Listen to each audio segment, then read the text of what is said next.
Hello નમસ્કાર વિદ્યાર્થી મિત્રો, હું વિજય ચૌહાણ આપની માનીતી અને જાણીતી યુટ્યુબ ચેનલ ઓશન કોચિંગ ક્લાસીસમાં આપ સૌનું હાર્દિક સ્વાગત કરું છું. વિદ્યાર્થી મિત્રો, હવે બોર્ડની દ્વિતીય પરીક્ષા ટૂંક સમયમાં શરૂ થનાર છે અને અમે લોકો લઈને આવ્યા છીએ તમારી જે આતુરતા છે એમનો અંત અને તમારા પ્રશ્નોનું ઊંડાણપૂર્વકનું જે સોલ્યુશન છે આજે લઈને આવ્યા છીએ. અગાઉનો વિડીયો જે આપણે ભાગ 1 કમ્પ્લીટ કર્યો છે એ ભાગ 1 જે છે આપણી લિંક, એમની જે લિંક છે ડિસ્ક્રિપ્શન બોક્સમાં આપેલી છે. અહીંયા આપણે બીજા ભાગની વાત કરીએ છીએ. ગુજરાત માધ્યમિક અને ઉચ્ચતર માધ્યમિક શિક્ષણ બોર્ડ દ્વિતીય પરીક્ષા 2025 બરોબર છે, ધોરણ 11 વિષય નામાના મૂળ તત્વો એટલે કે એલિમેન્ટ્સ ઓફ એકાઉન્ટ ભાગ 2. અહીંયા પહેલા ભાગમાં આપણે એ બી સી ડી એમ 4 વિભાગ એટલે કે 33 માર્કનું આપણે ઓલરેડી સમજી ચૂક્યા છીએ અને 33 માંથી 33 માર્ક કેમ લાવવા એની આપણે વાત કરી ગયા છીએ. હજુ પણ જે વિદ્યાર્થીઓએ આ વિડીયો ભાગ 1 નથી જોયો એ ડિસ્ક્રિપ્શન બોક્સમાં જઈ અને લિંક મેળવી આપેલી છે, ત્યાં જઈ અને વિડીયો જોઈ શકે છે. આ આપણો બીજો વિડીયો છે. આ પેપરનો જે સમય છે એ 2 કલાકનો હોય છે અને એમના જે ગુણ હોય છે એ 50 ગુણ હોય છે. સેક્શન ઈ માં તમને 2 પ્રશ્નો આપેલા હોય છે, પ્રશ્ન નંબર 23 અને પ્રશ્ન નંબર 24. આ 2 પ્રશ્નમાંથી તમારે કોઈ પણ એક પ્રશ્નનો જવાબ લખવાનો હોય છે અને એક જવાબ જે છે એ જો સંપૂર્ણ સાચો અને વ્યવસ્થિત લખીશું તો આપણને પૂરા 6 માર્ક મળશે.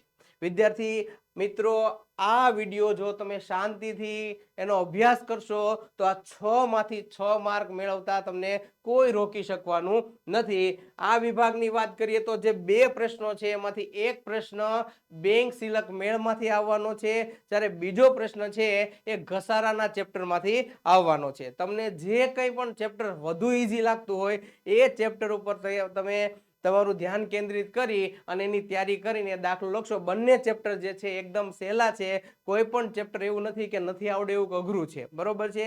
એટલે કોઈ પણ એક પ્રશ્ન અહીંયા તમને ઓપ્શન મળે છે તો એનો ભરપૂર આપણે ફાયદો ઉઠાવીએ. વાત કરીએ આપણે શંખનાદની, બરોબર છે. એટલે કે આપણી જે ચેનલ છે એમાં એના માટે વિદ્યાર્થીઓ માટે સફળતાનો શંખનાદ આખી પેપર સોલ્યુશન માટેની એક શ્રેણી શરૂ કરવામાં આવી છે કે જેનો તમને પૂરેપૂરો લાભ મળે એ માટે આપણે ઉમદા પ્રયત્નો કરીએ છીએ. દ્વિતીય પરીક્ષા 2025 મોસ્ટ આઈએમપી પ્રશ્નપત્ર એટલે કે જે પ્રશ્નપત્ર, જે રીતના પ્રશ્નપત્ર તમને દ્વિતીય પરીક્ષામાં પૂછાશે કઈ ટાઈપના હશે એ જ અહીંયા જે પ્રશ્નપત્ર આપવામાં છે એ જ આવશે એવું નથી, પણ આ ટાઈપના પ્રશ્નપત્ર આવશે. કદાચ હશે એવું કે મેક્સિમમ આ પ્રશ્નપત્રમાંથી જ તમારા જે મેઇન પ્રશ્નપત્ર આવે એમાં પ્રશ્નો હોઈ શકે છે. તો મોસ્ટ આઈએમપી પ્રશ્નપત્રો જે છે વિથ સોલ્યુશન એટલે કે તમામ પ્રકારની જે સોલ્યુશન છે એ સોલ્યુશન સાથે તમને અહીંયા આપવામાં આવેલું છે.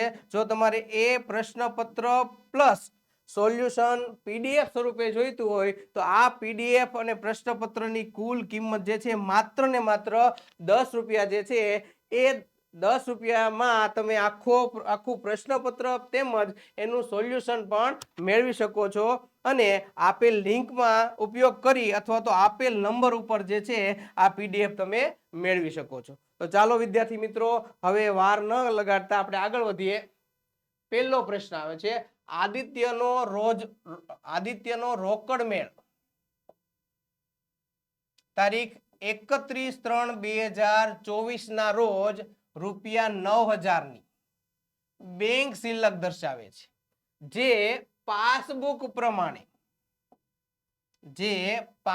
પ્રમાણેની બેંકની બાકી સાથે મળતી ન હતી, બરોબર છે. નીચેની માહિતી પરથી આદિત્યનો બેંક શિલ્લક મેળ તૈયાર કરો. હવે તો પહેલા આપણે વાત કરીએ બેંક શિલ્લક મેળ કોને કહેશું. બેંક શિલ્લક મેળને અંગ્રેજીમાં એટલે કે ઇંગ્લિશમાં બેંક રિકન્સિલિએશન સ્ટેટમેન્ટ તરીકે ઓળખવામાં આવે છે. એક પત્રક છે. શું હોય છે તો કે 2 પક્ષકારો હોય છે, એક વેપારી હોય છે અને બીજી બેંક હોય છે. વેપારી બેંક સાથે જે કાંઈ પણ વ્યવહારો કરે છે એ પોતાનો ચોપડો એટલે કે વેપારીનો જે ચોપડો છે એ ચોપડાને રોકડ મેળ કહેશું. આપણે જાણીએ છીએ કે રોકડ મેળ રોકડના ખાનાવાળો હોય છે, બેંકનું ખાનું હોય છે અને વટાવનો 2 ખાનાવાળો અથવા તો 3 ખાનાવાળો હોય છે. આ રોકડ મેળ તૈયાર કરે છે. જ્યારે બેંક વેપારીના ખાતાનો ઉતારો એટલે કે પાસબુક વેપારીને આપે છે કે જેથી કરીને વેપારીને ખબર પડે કે આપણા બેંકમાં એકાઉન્ટમાં પૈસા કેટલા છે, ચેક કેટલો લખવો. બરોબર છે.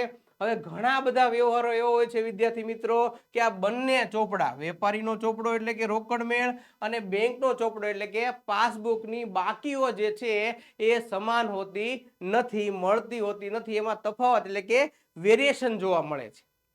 માની લો કે વેપારીનો ચોપડો રોકડ મેળ છે, એમાં બેંકની બાકી 51,000 દર્શાવતી હોય છે, જ્યારે બેંક પાસબુક મુજબ વેપારીના ખાતાની બાકી માની લો કે 47,000 રૂપિયા દર્શાવતી હોય છે. તો અહીંયા તફાવત આવે છે. જો આ તફાવત આવે તો જ બેંક સિલક મેળ તૈયાર કરવો પડે છે.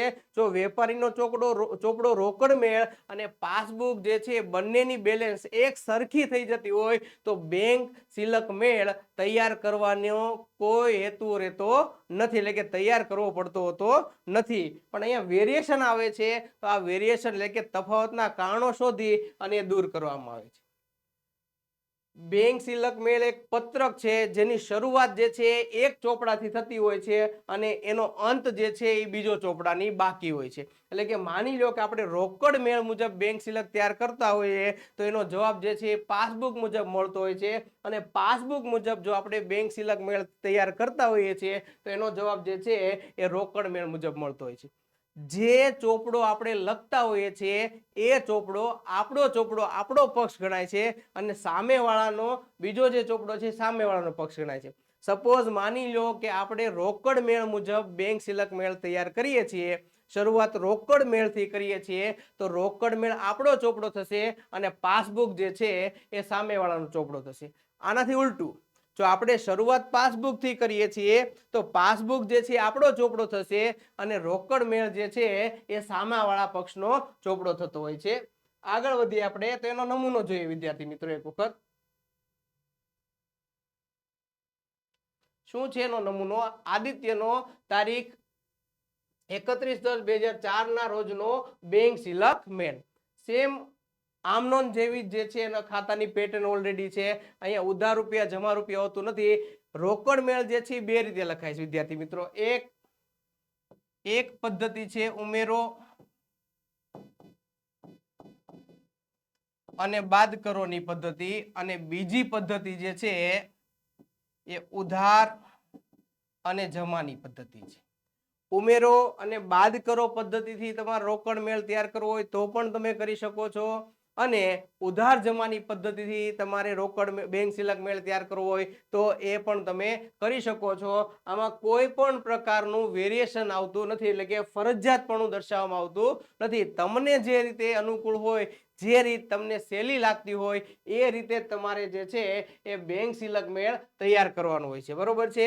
આપણે આજે પહેલી પદ્ધતિ જોઈશું, ઉમેરો અને બાદ કરોની પદ્ધતિ. અને ઉમેરો અને બાદ કરોની પદ્ધતિ ના રોકડ બેંક સિલક મેળ તમારે તૈયાર કરવાનો છે તો એમનું જે છે અહીંયા પત્રક આપેલું હોય છે. બરોબર છે. હવે આગળ જોઈએ આપણે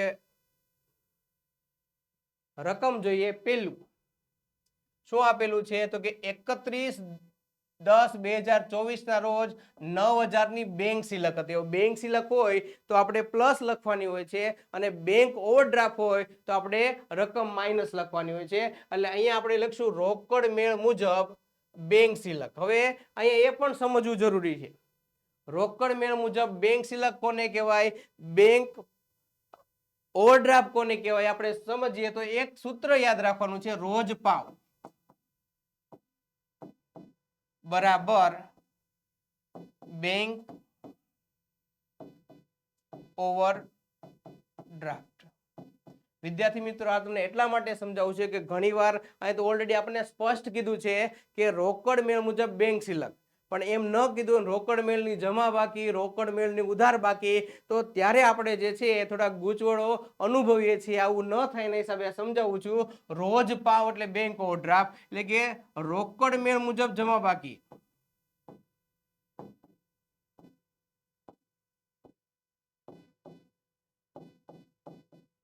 અને પાસબુક મુજબ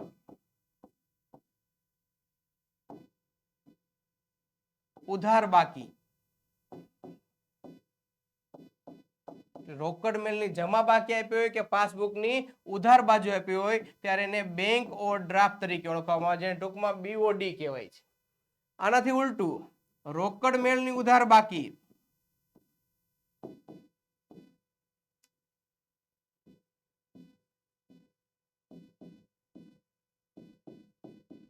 અને પાસબુકની જમા બાકી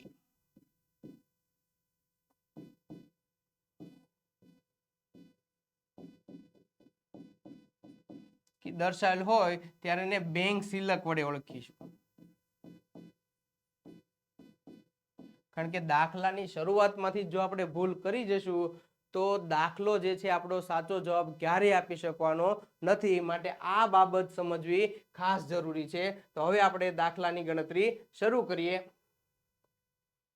શું કીધું છે?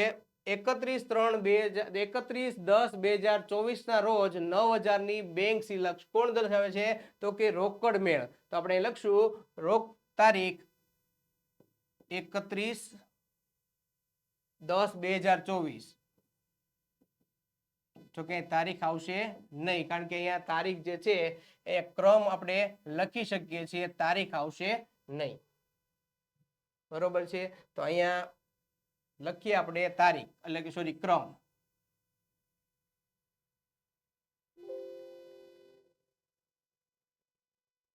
એની શરૂઆતમાં જવું છે. આગળ વધીએ. તો અહીંયા આપણે નોંધીએ ક્રમ. હવે શું કીધું છે? તો કે રોકડ મેળ મુજબ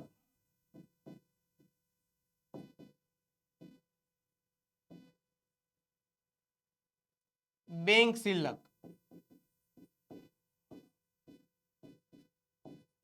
અને રકમના ખાનામાં છેડે જ લખશું આપણે +9,000. જો બેંક ઓવરડ્રાફ્ટ હશે તો આપણે એમને માઇનસ સિમ્બોલથી દર્શાવશું. હવે ઉમેરો બાદ કરોની પદ્ધતિનો ઉપયોગ કરીએ છીએ. તો અહીંયા ઉમેરો શબ્દ લખશું, એટલે કે ઉમેરો પ્લસ કરો, અને અહીંયા આપણે લખશું બાદ કરો. બરોબર છે.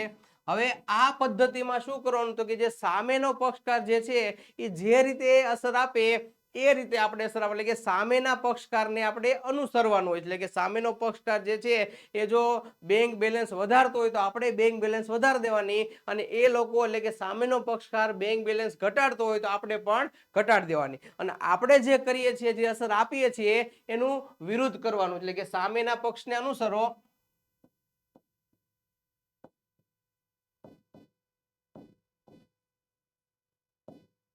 સામેનાને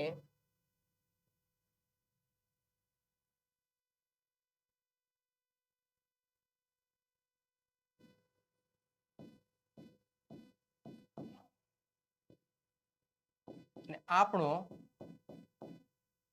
વિરોધ કરો. એક ટ્રીક છે, એની સામેનો પક્ષ છે એને તમારે અનુસરવાનું, એટલે કે જે કરે સામેના પક્ષકારે જો બેંક બેલેન્સ વધારી છે તો આપણે વધારવી પડશે. સામેનો પક્ષકાર બેંક બેલેન્સ ઘટાડે છે તો આપણે પણ ઘટાડવી પડશે. આપણો વિરોધ કરવાનો, એટલે કે આપણે જો જમા કરી હોય વધારી હોય તો ઘટાડવી પડશે, અને ઘટાડવી હોય તો વધારવી પડશે. અહીંયા જે છે આપણો રોકડ મેળ મુજબ આપણે બેંક સિલક લખવાની શરૂઆત કરી છે. માટે આપણો જે ચોપડો છે એ રોકડ મેળ થશે, અને સામેનો જે ચોપડો છે એ પાસબુક થશે. તો આપણે જોઈએ હવે પહેલો વ્યવહાર. ₹51,000 નો ચેક, 51,000 ચેકો બેંકમાં ભરેલ છે, જેમાંથી 41,000 ના ચેકો તારીખ 31/10/2024 સુધી બેંકમાં જમા થઈ ગયા છે. એટલે કે આપણે બેંકમાં જમા કરવા માટે 51,000 ના ચેકો આપ્યા છે, એમાંથી 41,000 ના ચેકો બેંકમાં જમા થઈ ગયા છે. હજી 10,000 નું વેરિએશન આવ્યું. કેટલાનું વેરિએશન આવે છે? હજી 10,000 ના ચેકો જે છે એ આપણે બેંકમાં ભર્યા છે. હવે આપણે જ્યારે બેંકમાં ચેક ભરીએ છીએ ત્યારે આપણો ચોપડો એટલે કે રોકડ મેળમાં બેંક બેલેન્સ આપણે વધારી દીધી હોય છે. પરંતુ હજી બેંકે જે છે એ 10,000 વધાર્યા નથી. બેંક એટલે કે પાસબુક આપણો સામેનો પક્ષકાર છે, સામેના પક્ષકારે 10,000 વધારેલા નથી. તો આપણે પણ જે છે એ સામેના પક્ષકાર એટલે કે એને નથી વધાર્યા, તો આપણે જે વધારી દીધા છે એ બાદ કરશું. એટલે અહીંયા આપણે લખશું બેંકમાં ભરેલ પરંતુ જમા નહીં થયેલ ચેક. એટલે અહીંયા બાદ કરવાનું, કારણ કે ઓલરેડી આપણે વધારી દીધા છે. રોકડ મેળમાં 51,000 આપણે વધાર્યા છે, ત્યારે પાસબુકમાં 41,000 રૂપિયા વધાર્યા છે, 10,000 વધાર્યા નથી. આપણે 10,000 વધારાના વધાર્યા છે, તો એને આપણે બાદ કરીએ છીએ. એટલે કે ભરેલ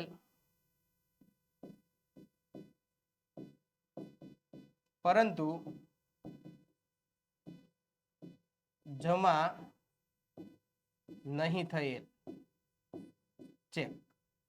ભરેલ પરંતુ જમા નહીં થયેલ ચેક. અંદરના ખાનામાં આપણે લખશું 10,000 રૂપિયા. આગળનો વ્યવહાર જોઈએ. પહેલો વ્યવહાર આપણો પૂરો થાય છે. બીજો વ્યવહાર જોઈએ. રૂપિયા 23,000 નો એક ચેક લખેલ અને રોકડ મેળમાં નોંધેલ. આપણો ચોપડો જે છે રોકડ મેળ છે એમાં નોંધેલ છે, એટલે કે 10,000 નો ચેક લખ્યો છે. જ્યારે ચેક લખીએ ત્યારે બેંક શિલક ઘટે, એટલે ઓલરેડી આપણે બેંક શિલક ઘટાડી દીધી છે, કારણ કે રોકડ મેળમાં એની નોંધ થયેલી છે. પરંતુ લેણદારોને આપવાનો રહી ગયો છે. જ્યાં સુધી આપણે લેણદારને ચેક લખાઈ ગયો છે, લખેલો ચેક આપણે લેણદારને નહીં આપીએ તો લેણદાર એ બેંકમાં ચેક વટાવવા માટે મૂકી શકવાનો નથી, અને એના કારણે આપણા ખાતામાં એની કોઈ અસર આવવાની નથી. એટલે કે ઓલરેડી આપણે રકમ ઘટાડી દીધી છે. કેટલા ઘટાડ્યા છે? 23,000 રૂપિયા, એટલે કે 2,300 રૂપિયા આપણે ઓલરેડી ઘટાડી દીધા છે, પણ સામેવાળા પક્ષે હજી ઘટાડ્યા નથી. બરોબર છે? તો હવે આપણે ઘટાડી દીધા છે. અહીંયા આપણે શું કરવાનું છે? તો કે તમે જોઈએ, આપણે જોઈ શકીએ છીએ કે આપણે જે કર્યું છે એનું વિરુદ્ધ કર્યું. એટલે આપણે ઘટાડ્યું છે, તો આપણે શું કરવાનું છે? એટલી શિલક વધારી દેવાની છે. તો ફરીવાર વ્યવહાર જોઈએ. 23,000 રૂપિયા આપણે જે ઘટાડ્યા છે, એટલે કે લખેલો પરંતુ લેણદારને આપવાનો રહી ગયેલો ચેક, એટલે એ આપણે વધારી દઈએ એટલે ઉમેરામાં આવશે. ઉમેરાનો જે નોંધ છે, નોંધ નંબર આપણે નોંધીએ તો 2 નંબર આવશે. અહીંયા 2 લખેલો પરંતુ લેણદારો ને નહીં આપેલ ચેક. અને રકમના અંદરના ખાનામાં જોઈએ કેટલા લખવાના છે, તો કે 2300 રૂપિયા. અહીંયા 2,300 લખીશું. 2,300. બરોબર છે? તો અહીંયા જે છે એ સામેના પક્ષે અહીંયા કરવાનું શું છે? જો વિદ્યાર્થી મિત્રો, કે જે સામેના પક્ષકારે આપણે ઘટાડી દીધા છે, પણ સામેના પક્ષકારે ઘટાડ્યા નથી. તો આપણો જે વ્યવહાર છે એનો વિરોધ કરો, એટલે આપણે ઘટાડ્યા છે, તો અત્યારે સામેના પક્ષકારે ઘટાડ્યા નથી, એટલે આપણો વિરોધ એટલે કે વધારી દેવાના છે, માટે અહીંયા ઉમેરો કર્યો છે 23,000 રૂપિયા. આગળ વધીએ. એક ગ્રાહકે આદિત્યના બેંક ખાતામાં 3,200 રૂપિયા બારોબાર જમા કરાવી દીધા છે, જેની જાણ આદિત્યને 2/11/2024 ના રોજ થઈ. આપણો રોકડ મેળ ક્યારે લખીએ છીએ? 31/10/2024 ના રોજ લખીએ છીએ. એટલે કે 31/10/2024 સુધી આ વ્યવહારની નોંધ આદિત્યનો ચોપડો એટલે કે રોકડ મેળ માં થયેલ છે નહીં. બેંકે ઓલરેડી જમા કરી દીધો છે, એટલે કે બેંકે શિલક વધારી દીધી છે. કોઈ ગ્રાહક આપણા ખાતા નંબર જાણતો હોય, એની પાસે આપણે પૈસા માંગતા હોય, તો એ લોકો સીધા જ જમા કરાવી શકે છે. આવી સુવિધા ઓલરેડી બેંકે આપણી હોય છે, ને આપણી પણ પરમિશન હોય છે. પરંતુ એ વ્યક્તિ આપણને જાણ નથી કરી કે આ 3,200 નો ચેક જે છે એને જમા કરાવ્યો હોય. એને બેંકમાં જમા કરાવ્યો છે, તો બેંકે શું કર્યું હશે? તો કે આપણી શિલકમાં વધારો એટલે કે પ્લસ કર્યો હશે, પણ આપણે હજી એ બેંક શિલકમાં વધારો કર્યો નથી. નિયમ મુજબ સામેવાળો પક્ષ જે કરે એને આપણે અનુસરવાનું છે. તો એને વધારો કર્યો છે, તો આપણે પણ એમાં વધારો કરી દઈએ. એટલે અહીંયા આવશે ગ્રાહકે બારોબાર જમા કરેલ ચેક. અને રકમ જોઈએ ત્રીજો આવશે, અને આપણે શું કરવાનું છે? એમાં જમા કરી દીધો આપણે, એટલે કે વધારો કરી દઈએ ત્રીજો. ગ્રાહકે બારોબાર જમા કરેલ ચેક અને રકમમાં જોઈએ કેટલી રકમ છે તો કે 3200, તો અહીંયા રકમના ખાનામાં લખશું 3200 રૂપિયા. આગળ વધીએ ચોથો વ્યવહાર.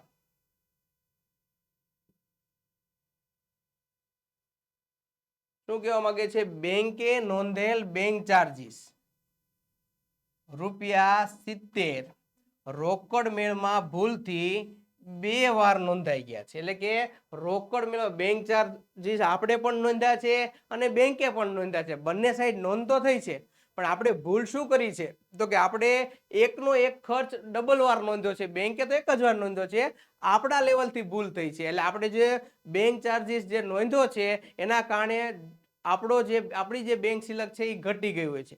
તો અહીંયા જે છે આપણે જે અસર આપી છે એનું શું કરવાનું છે તો કે આપણે જે અસર આપી છે એની વિરુદ્ધની અસર આપવાની. એટલે કે અહીંયા બેંક સિલક આપણે ઘટાડી છે, કારણ કે ચાર્જીસથી કોઈ પણ ખર્ચથી બેંક સિલક ઘટતી હોય છે અને બેંક સિલક અહીંયા ઘટી છે તો એને આપણે વધારવા માટે ઉમેરો કરીએ છીએ. એટલે કે બે ભૂલથી નોંધેલ બેંક ચાર્જીસ ને રકમમાં લખશું આપણે 70 રૂપિયા. ચોથો વ્યવહાર છે ભૂલથી લખેલ બેંક ચાર્જીસ અને રકમના ખાનામાં લખશું 70 રૂપિયા. બરોબર છે.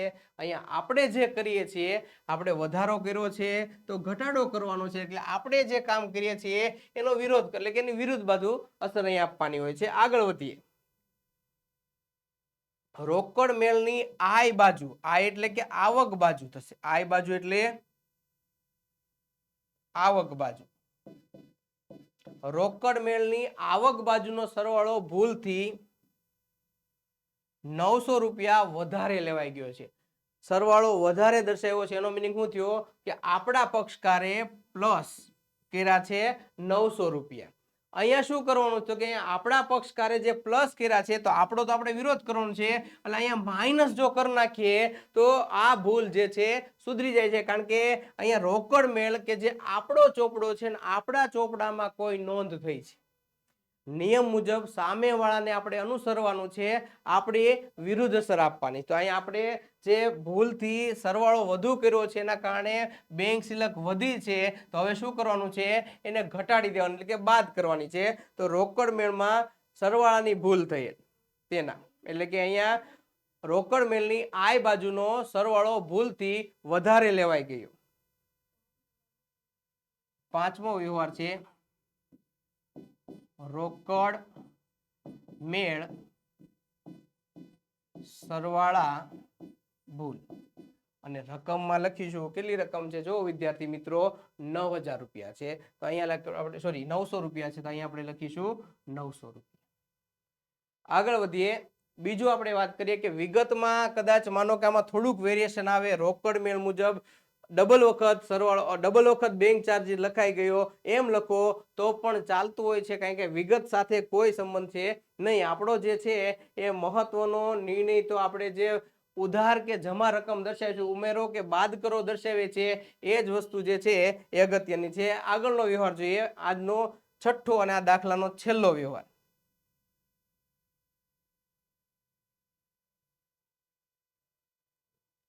શું કહે છે છઠ્ઠો વ્યવહાર? ₹1200 ની લેણી હુંડી બેંકમાં વટાવેલ હતી. કેટલાની લેણી હુંડી હતી? 1200 રૂપિયાની, કે જે આપણે પાકતી તારીખ પહેલા આપણે પૈસાની જરૂર પડી, એટલે આપણો જે દેવાદાર છે એ આપણને પૈસા આપશે નહીં, એટલે આપણે બેંકમાં ગયા અને એ હુંડીના પૈસા લઈ લીધા. એટલે જ્યારે પૈસા લીધા ત્યારે બેંકે આપણે ખાતે શું કર્યું છે તો કે રકમ જે છે એ પ્લસ કરી હશે, જે તારીખ 28/10/2024 ના રોજ નકારાઈ ગઈ. એ હુંડી જે છે એ બેંકે દેવાદારને રજૂ કરી છે અને દેવાદારે પૈસા આપવાની ના પાડી છે. એટલે આપણા ખાતામાં બેંકે જે પ્લસ કર્યા છે એ આપણે શું કરવું પડશે હવે, કારણ કે સામા પક્ષકારના આપણે માઇનસ કરવા પડશે. બરોબર છે. બેંકમાં વધારી બેંકે નકરામણી ખર્ચના રૂપિયા 20 સહિત પાસબુકમાં ઉધારેલ છે. એટલે કે પાસબુક જે છે એમાં હવે ઘટાડો જે છે આપણે કરી દીધો છે, પરંતુ લેણી હુંડીમાં જે છે એ રકમ ઘટાડી નથી. એટલે કે 31/10/2024 સુધી રોકડ પાસબુકમાં રકમ જમા કરી છે, પછી ઘટાડી પણ દીધી છે કે ના પેલા પ્લસ કર્યા અને પછી હુંડી નકરાણી એટલે એને શું કર્યું છે, માઇનસ કર્યા છે. હજી આપણે માઇનસ ત્યાં નથી, તો પાસબુકમાં માઇનસ કરી નાખ્યા. એટલે કે પાસબુક એ સામેનો ચોપડો છે ને એને આપણે અનુસરવાનું છે. જો એને માઇનસ કર્યા છે તો આપણે પણ માઇનસ એટલે કે બાદ કરવા પડશે. હવે કેટલી રકમ, તો કે અહીંયા જો 1200 રૂપિયા તો હુંડીના છે અને 20 રૂપિયા જે છે એ નકરામણી ખર્ચ છે, એટલે અહીંયા આવશે 1220 રૂપિયા. આ જે રકમ છે એ રકમ આપણે અહીંયા માઇનસ કરવાની છે. તો અહીંયા હુંડીની નકરામણી અંગેના છઠ્ઠો વ્યવહાર લખીશું, હુંડીની નકરામણી અંગેના, અને રકમના ખાનામાં લખશું 1220 રૂપિયા, 1220 રૂપિયા. હવે બંને બાજુના આપણે કુલ સરવાળા કરીએ છીએ. આપણા પ્લસ છે 9000, એમાં આપણે જોઈએ તો 2300 રૂપિયા પ્લસ 3200 રૂપિયા પ્લસ 70 રૂપિયા આપણે પ્લસ કરીએ એટલે કે 5570 રૂપિયા થશે. એટલે આપણી કુલ બેલેન્સ બંનેનો આપણે સરવાળો કરીએ પ્લસ 9000 રૂપિયા, એટલે અહીંયા આવશે 14570 રૂપિયા. આમનો સરવાળો કરીએ એટલે કે બાદ કરવાનો આપણે સરવાળો કરીએ તો 10000 પ્લસ 900 રૂપિયા પ્લસ 1220 રૂપિયા, એટલે અહીંયા આવશે 12120 રૂપિયા. બરોબર છે. તો અહીંયા જે છે આપણો સરવાળો કરીએ, બેયનો તફાવત કાઢીએ. અહીંયા આપણે બંનેનો જે છે એ તફાવત લઈએ, તો જે તફાવત આવે છે એ અહીંયા આવે છે 14570 માઇનસ 12120, એટલે કે 2450 રૂપિયા, 2450 રૂપિયા. તો આ થઈ ગયો આપણો જવાબ. શરૂઆત આપણે રોકડ મેળ મુજબ કરી છે, તો હવે આપણે અહીં લખશું પાસબુક મુજબ.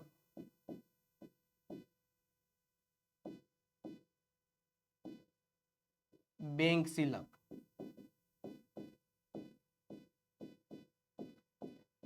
જો અહીંયા રકમ માઇનસ આવી હોત વિદ્યાર્થી મિત્રો, તો અહીંયા આપણે એને બેંક ઓવરડ્રાફ્ટ પણ કહી શકીએ છીએ, કારણ કે શરૂઆતમાં એ રોકડ મેળમાં બેંક સિલક દર્શાવી હોય છે, તો પાસબુકમાં ઘણીવાર બેંક ઓવરડ્રાફ્ટ પણ દર્શાવતો હોય છે, પણ એવું રેર ઓફ ધી રેર કેસીસમાં બનતું હોય છે. તો આ જે છે એ દાખલો આપણો 6 માર્કનો પૂરો કરીએ છીએ. હવે આ જ વિભાગનો આગળનું ચેપ્ટર આપણે જોઈએ, આગળનો દાખલો. તો બીજો દાખલો છે 6 માર્ક માટે. આલ્ફા કંપનીએ તારીખ 1/4/2021 ના રોજ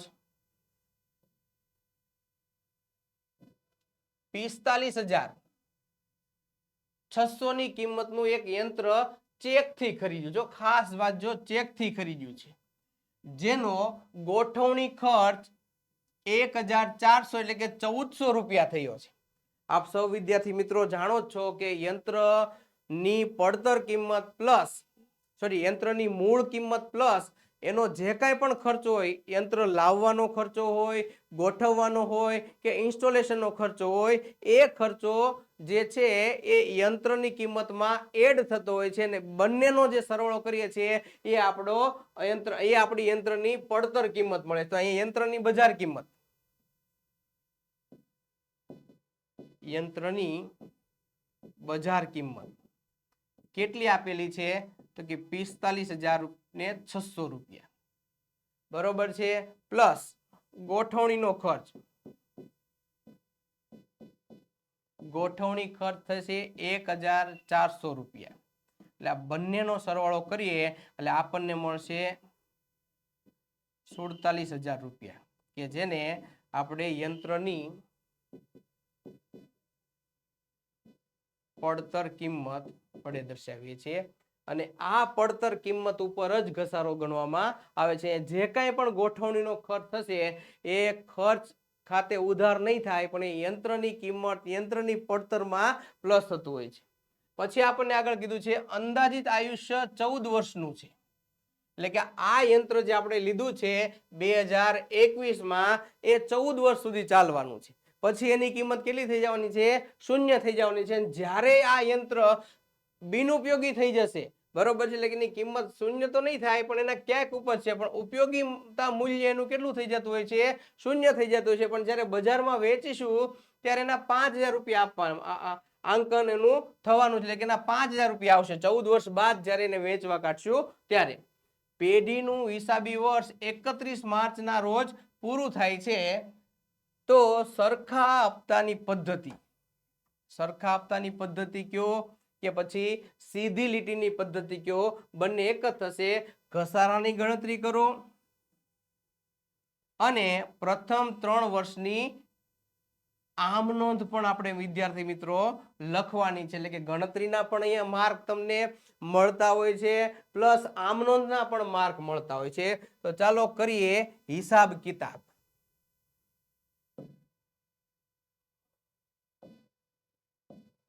જો અહીંયા કયા પદ્ધતિએ તમારે ઘસારો ગણવાનો છે એ અનુસંધાન ઘસારાની ગણતરીનું સૂત્ર હોય છે. અહીંયા સરખા હપ્તાની પદ્ધતિ કયો કે પછી સીધી લીટીની પદ્ધતિ કયો? બંને એક જ થતું હોય છે. તો આપણે ઘસારાની ગણતરી કરીએ. ઘસારો બરાબર સૂત્ર થશે પડતર કિંમત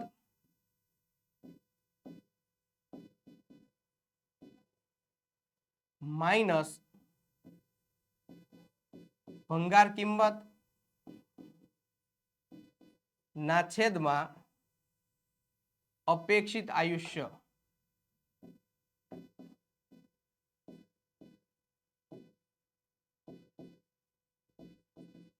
ફરીવાર વિદ્યાર્થી મિત્રો, સરખા હપ્તાની પદ્ધતિએ ઘસારો નક્કી કરવા માટે એનું સૂત્ર છે પડતર કિંમત માઇનસ ભંગાર કિંમત છેદમાં અપેક્ષિત આયુષ્ય. ગણતરી કરીએ. પડતર કિંમત કેટલી છે?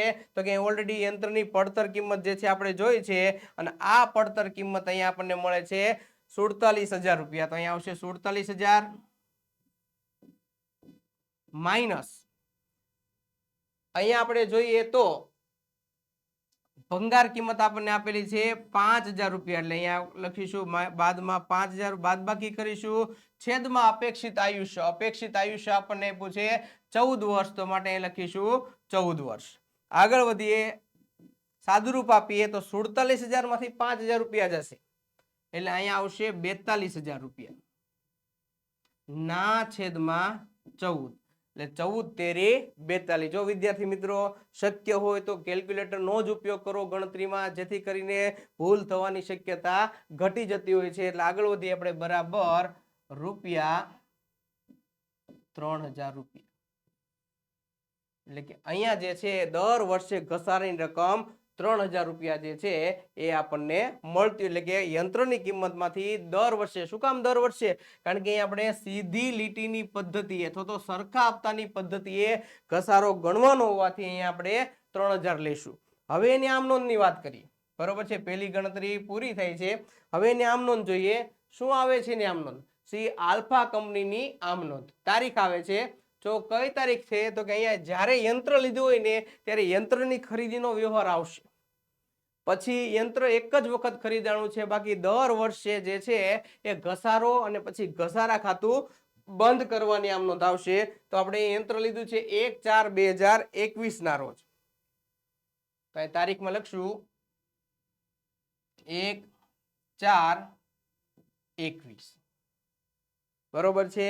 શું કીધું છે? યંત્ર ખરીદ્યું છે. કેટલાનું ખરીદ્યું છે? 45600 નું. અને શેનાથી ખરીદ્યું છે? તો કે રોકડેથી નથી ખરીદ્યું, અહીંયા ચેકથી ખરીદ્યું છે. તો બેંક આપનાર છે, એટલે કે યંત્રની કિંમત ચૂકવનાર બેંક આપનાર ખાતે જમા થશે. પહેલા તો ધંધામાં યંત્ર આવે છે, આવે તે ઉધાર, પણ કેટલાનું યંત્ર આવે છે? તો કે 47000 નું યંત્ર આવે છે. માટે આપણે લખશું યંત્ર ખાતે ઉધાર.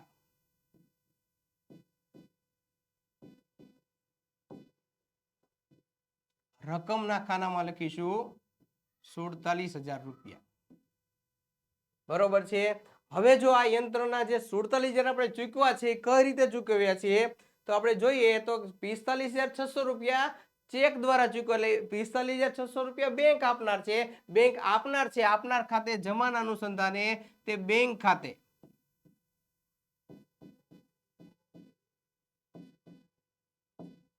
અને રકમના ખાનામાં આપણે લખીશું 45,600, તો અહીંયા આવશે 45,600 રૂપિયા। આગળ વધી, હજી ઘટે છે રકમ, બરોબર છે। બીજું શું કર્યું છે આપણે તો કે આપણે જોઈએ તો ગોઠવવાનો જે ખર્ચ છે એ 1400 રૂપિયા ચૂકવ્યો છે, એટલે કે થયો છે, એનો મિનિંગ એવો છે ખર્ચો ચૂકવાઈ ગયો છે। તો કેટલા ચૂકવ્યા છે તો કે 1400। કઈ રીતે ચૂકવ્યા તો કે બેંકનો કોઈ ઉલ્લેખ છે નહીં, માટે રોકડેથી ચૂકવ્યા છે। તો રોકડ જાય છે, જાય ત્યારે જમાના નિયમ અનુસંધાન રોકડ ખાતે જમા થશે, તે રોકડ ખાતે જમા અને અહીંયા આવશે 1,400 એટલે કે 1400 રૂપિયા। નામાના સિદ્ધાંત મુજબ જેટલી અસર ઉધાર આપશો એટલી જમા। 47,000 ઉધાર થયા, સામે 47,000 રૂપિયા જમા થઈ ગયા છે। આપણે બાબત જે લખીએ, બાબત જે યંત્ર ખરીદી ગોઠવણી ના ચૂકવ્યા તેના, અહીંયા જે છે એ આપણી પહેલી આમ નોંધ પૂરી થાય છે। હવે આગળ વધીએ, હવે શું કર્યું છે જોઈએ રકમ, બરોબર છે। ઘસારાની આ બધી રકમ જે છે એ ઘસારાની ગણતરી માટે આપી છે, માટે આપણે ઓલરેડી ઘસારો અહીંયા ગણી ચૂક્યા છીએ। હવે આપણે વર્ષ પૂરું થશે ત્યારે ઘસારાની રકમ જે છે ઘસારા ખાતે ઉધારશું।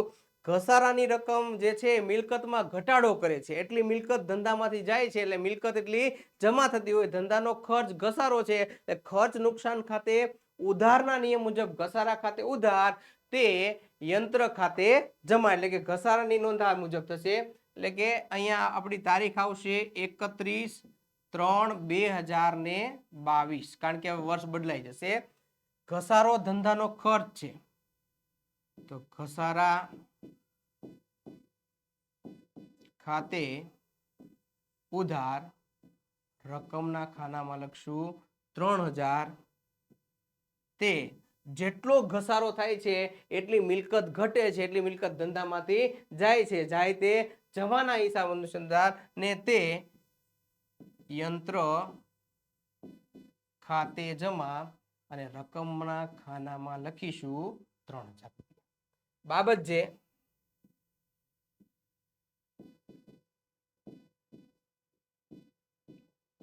ઘસારાની ગણતરી કરી તેના,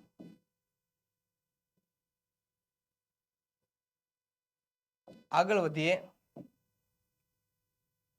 હવે 31 તારીખ એટલે આખર તારીખે દરેક પ્રકારના ખર્ચના ખાતા નામાના નિયમ અનુસાર બંધ કરવામાં આવે છે, એટલે કે ઉત્પાદનના ખાતાઓ બંધ કરી અને વેપાર ખાતે લઈ જવામાં આવતા હોય છે, જ્યારે અન્ય જે ખર્ચા હોય છે, વેચાણ વિતરણના હોય છે, નાણાકીય ખર્ચા હોય છે કે પછી વહીવટી ખર્ચા હોય છે, બધા જ ખર્ચાઓ બંધ કરી અને નફા નુકસાન ખાતે લઈ જવામાં આવે છે। તો અહીંયા જે છે ઘસારા ખાતો બંધ કરી અને નફા નુકસાન ખાતે લઈ જાય છે। વિદ્યાર્થી મિત્રો, તમે સૌ જાણો જ છો કે જ્યારે કોઈ પણ ખાતું બંધ કરવામાં આવતું હોય છે ત્યારે જો ઉધાર થતું હોય તો એને શું કરવું પડે છે, જમા કરવું પડે છે, અને જમા થતું ખાતું ઉધાર થાય છે। તો અહીંયા ઉધાર થયેલું ખાતું જે છે આપણે એને જમા કરશું, તો ઉધાર ક્યાં કરશું તો કે ક્યાં લઈ જવાનું છે તો કે નફા નુકસાન ખાતાની ઉધાર સાઈડ, એટલે કે નફા નુકસાન ખાતે લઈ જવાનું। તારીખ સેમ આવશે 31/3/22, નફા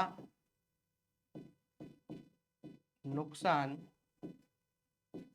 ખાતે ઉધાર, રકમના ખાનામાં લખીશું 3,000, તે ઘસારા ખાતું બંધ થાય છે, માટે ઉધારનું જમા થઈ જાય, એટલે કે ઘસારા ખાતાની બંને બાજુના સરવાળા સરખા થઈ જશે, તે ઘસારા ખાતે જમા અને રકમના ખાનામાં લખીશું 3,000 રૂપિયા। બાબત જે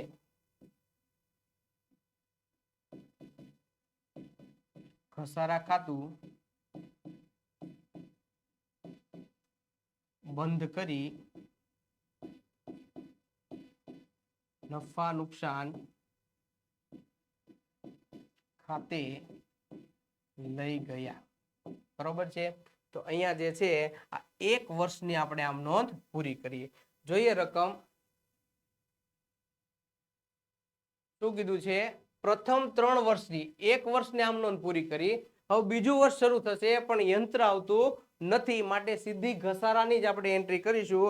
તો બીજું વર્ષ પૂરું થશે 31/3/2023. અહીંયા આપણે લખીશું 31/3/2023. સેમ આમ નોંધ થશે. હવે ઘસારાઓ જે છે એ ઘસારો ખર્ચ ખાતે ઉધાર કરશું વર્ષના અંતે અને યંત્ર ખાતે જમા કરશું. રકમમાં 3,000 જ આવશે. એટલે આ આમ નોંધ ખાલી 2 વખત રિપીટ થશે. તો 4 વારનું કીધું હોત તો 3 વખત રિપીટ થાય. શું કામ? કારણ કે અહીંયા સરખા હપ્તાની પદ્ધતિએ નોંધ કરવાની છે, માટે ઘસારો જે છે એ દર વર્ષે કેવો રહેશે, એક સમાન જ રહેવાનો છે. તો આપણે એની નોંધ કરીએ. ઘસારા ખાતે ઉધાર એટલે કે બીજો વર્ષ પૂરો થશે ત્યારે ઘસારો આવશે. ઘસારા ખાતે ઉધાર 3,000 રૂપિયા. તે યંત્ર ખાતે જમા અને રકમમાં લખીશું 3,000 રૂપિયા. બાબત જે ઘસારાની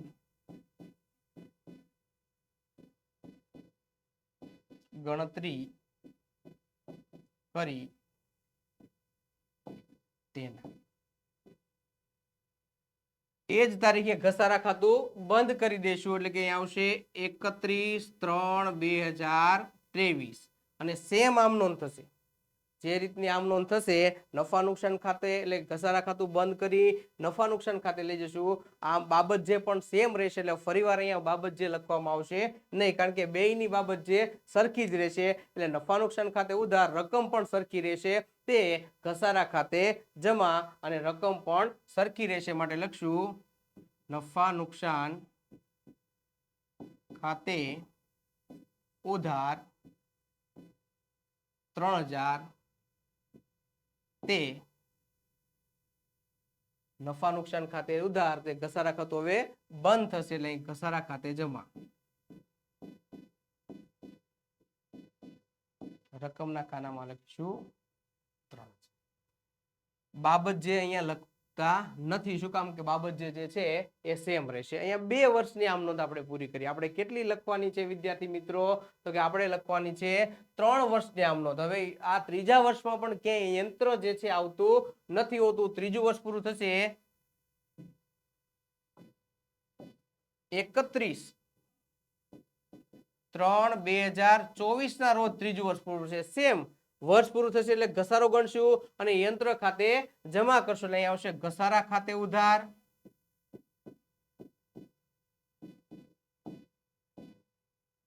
રકમમાં લખશું 3,000 રૂપિયા. તે યંત્ર એટલું ઓછું થાય છે, ઘટે છે, યંત્ર ખાતે જમા અને રકમના ખાનામાં લખીશું 3,000. બાબત જે ઘસારાની ગણતરી કરી તેના. બાબત જે છે સેમ આવતી હોય છે, માટે આપણે બાબત જે લખતા નથી.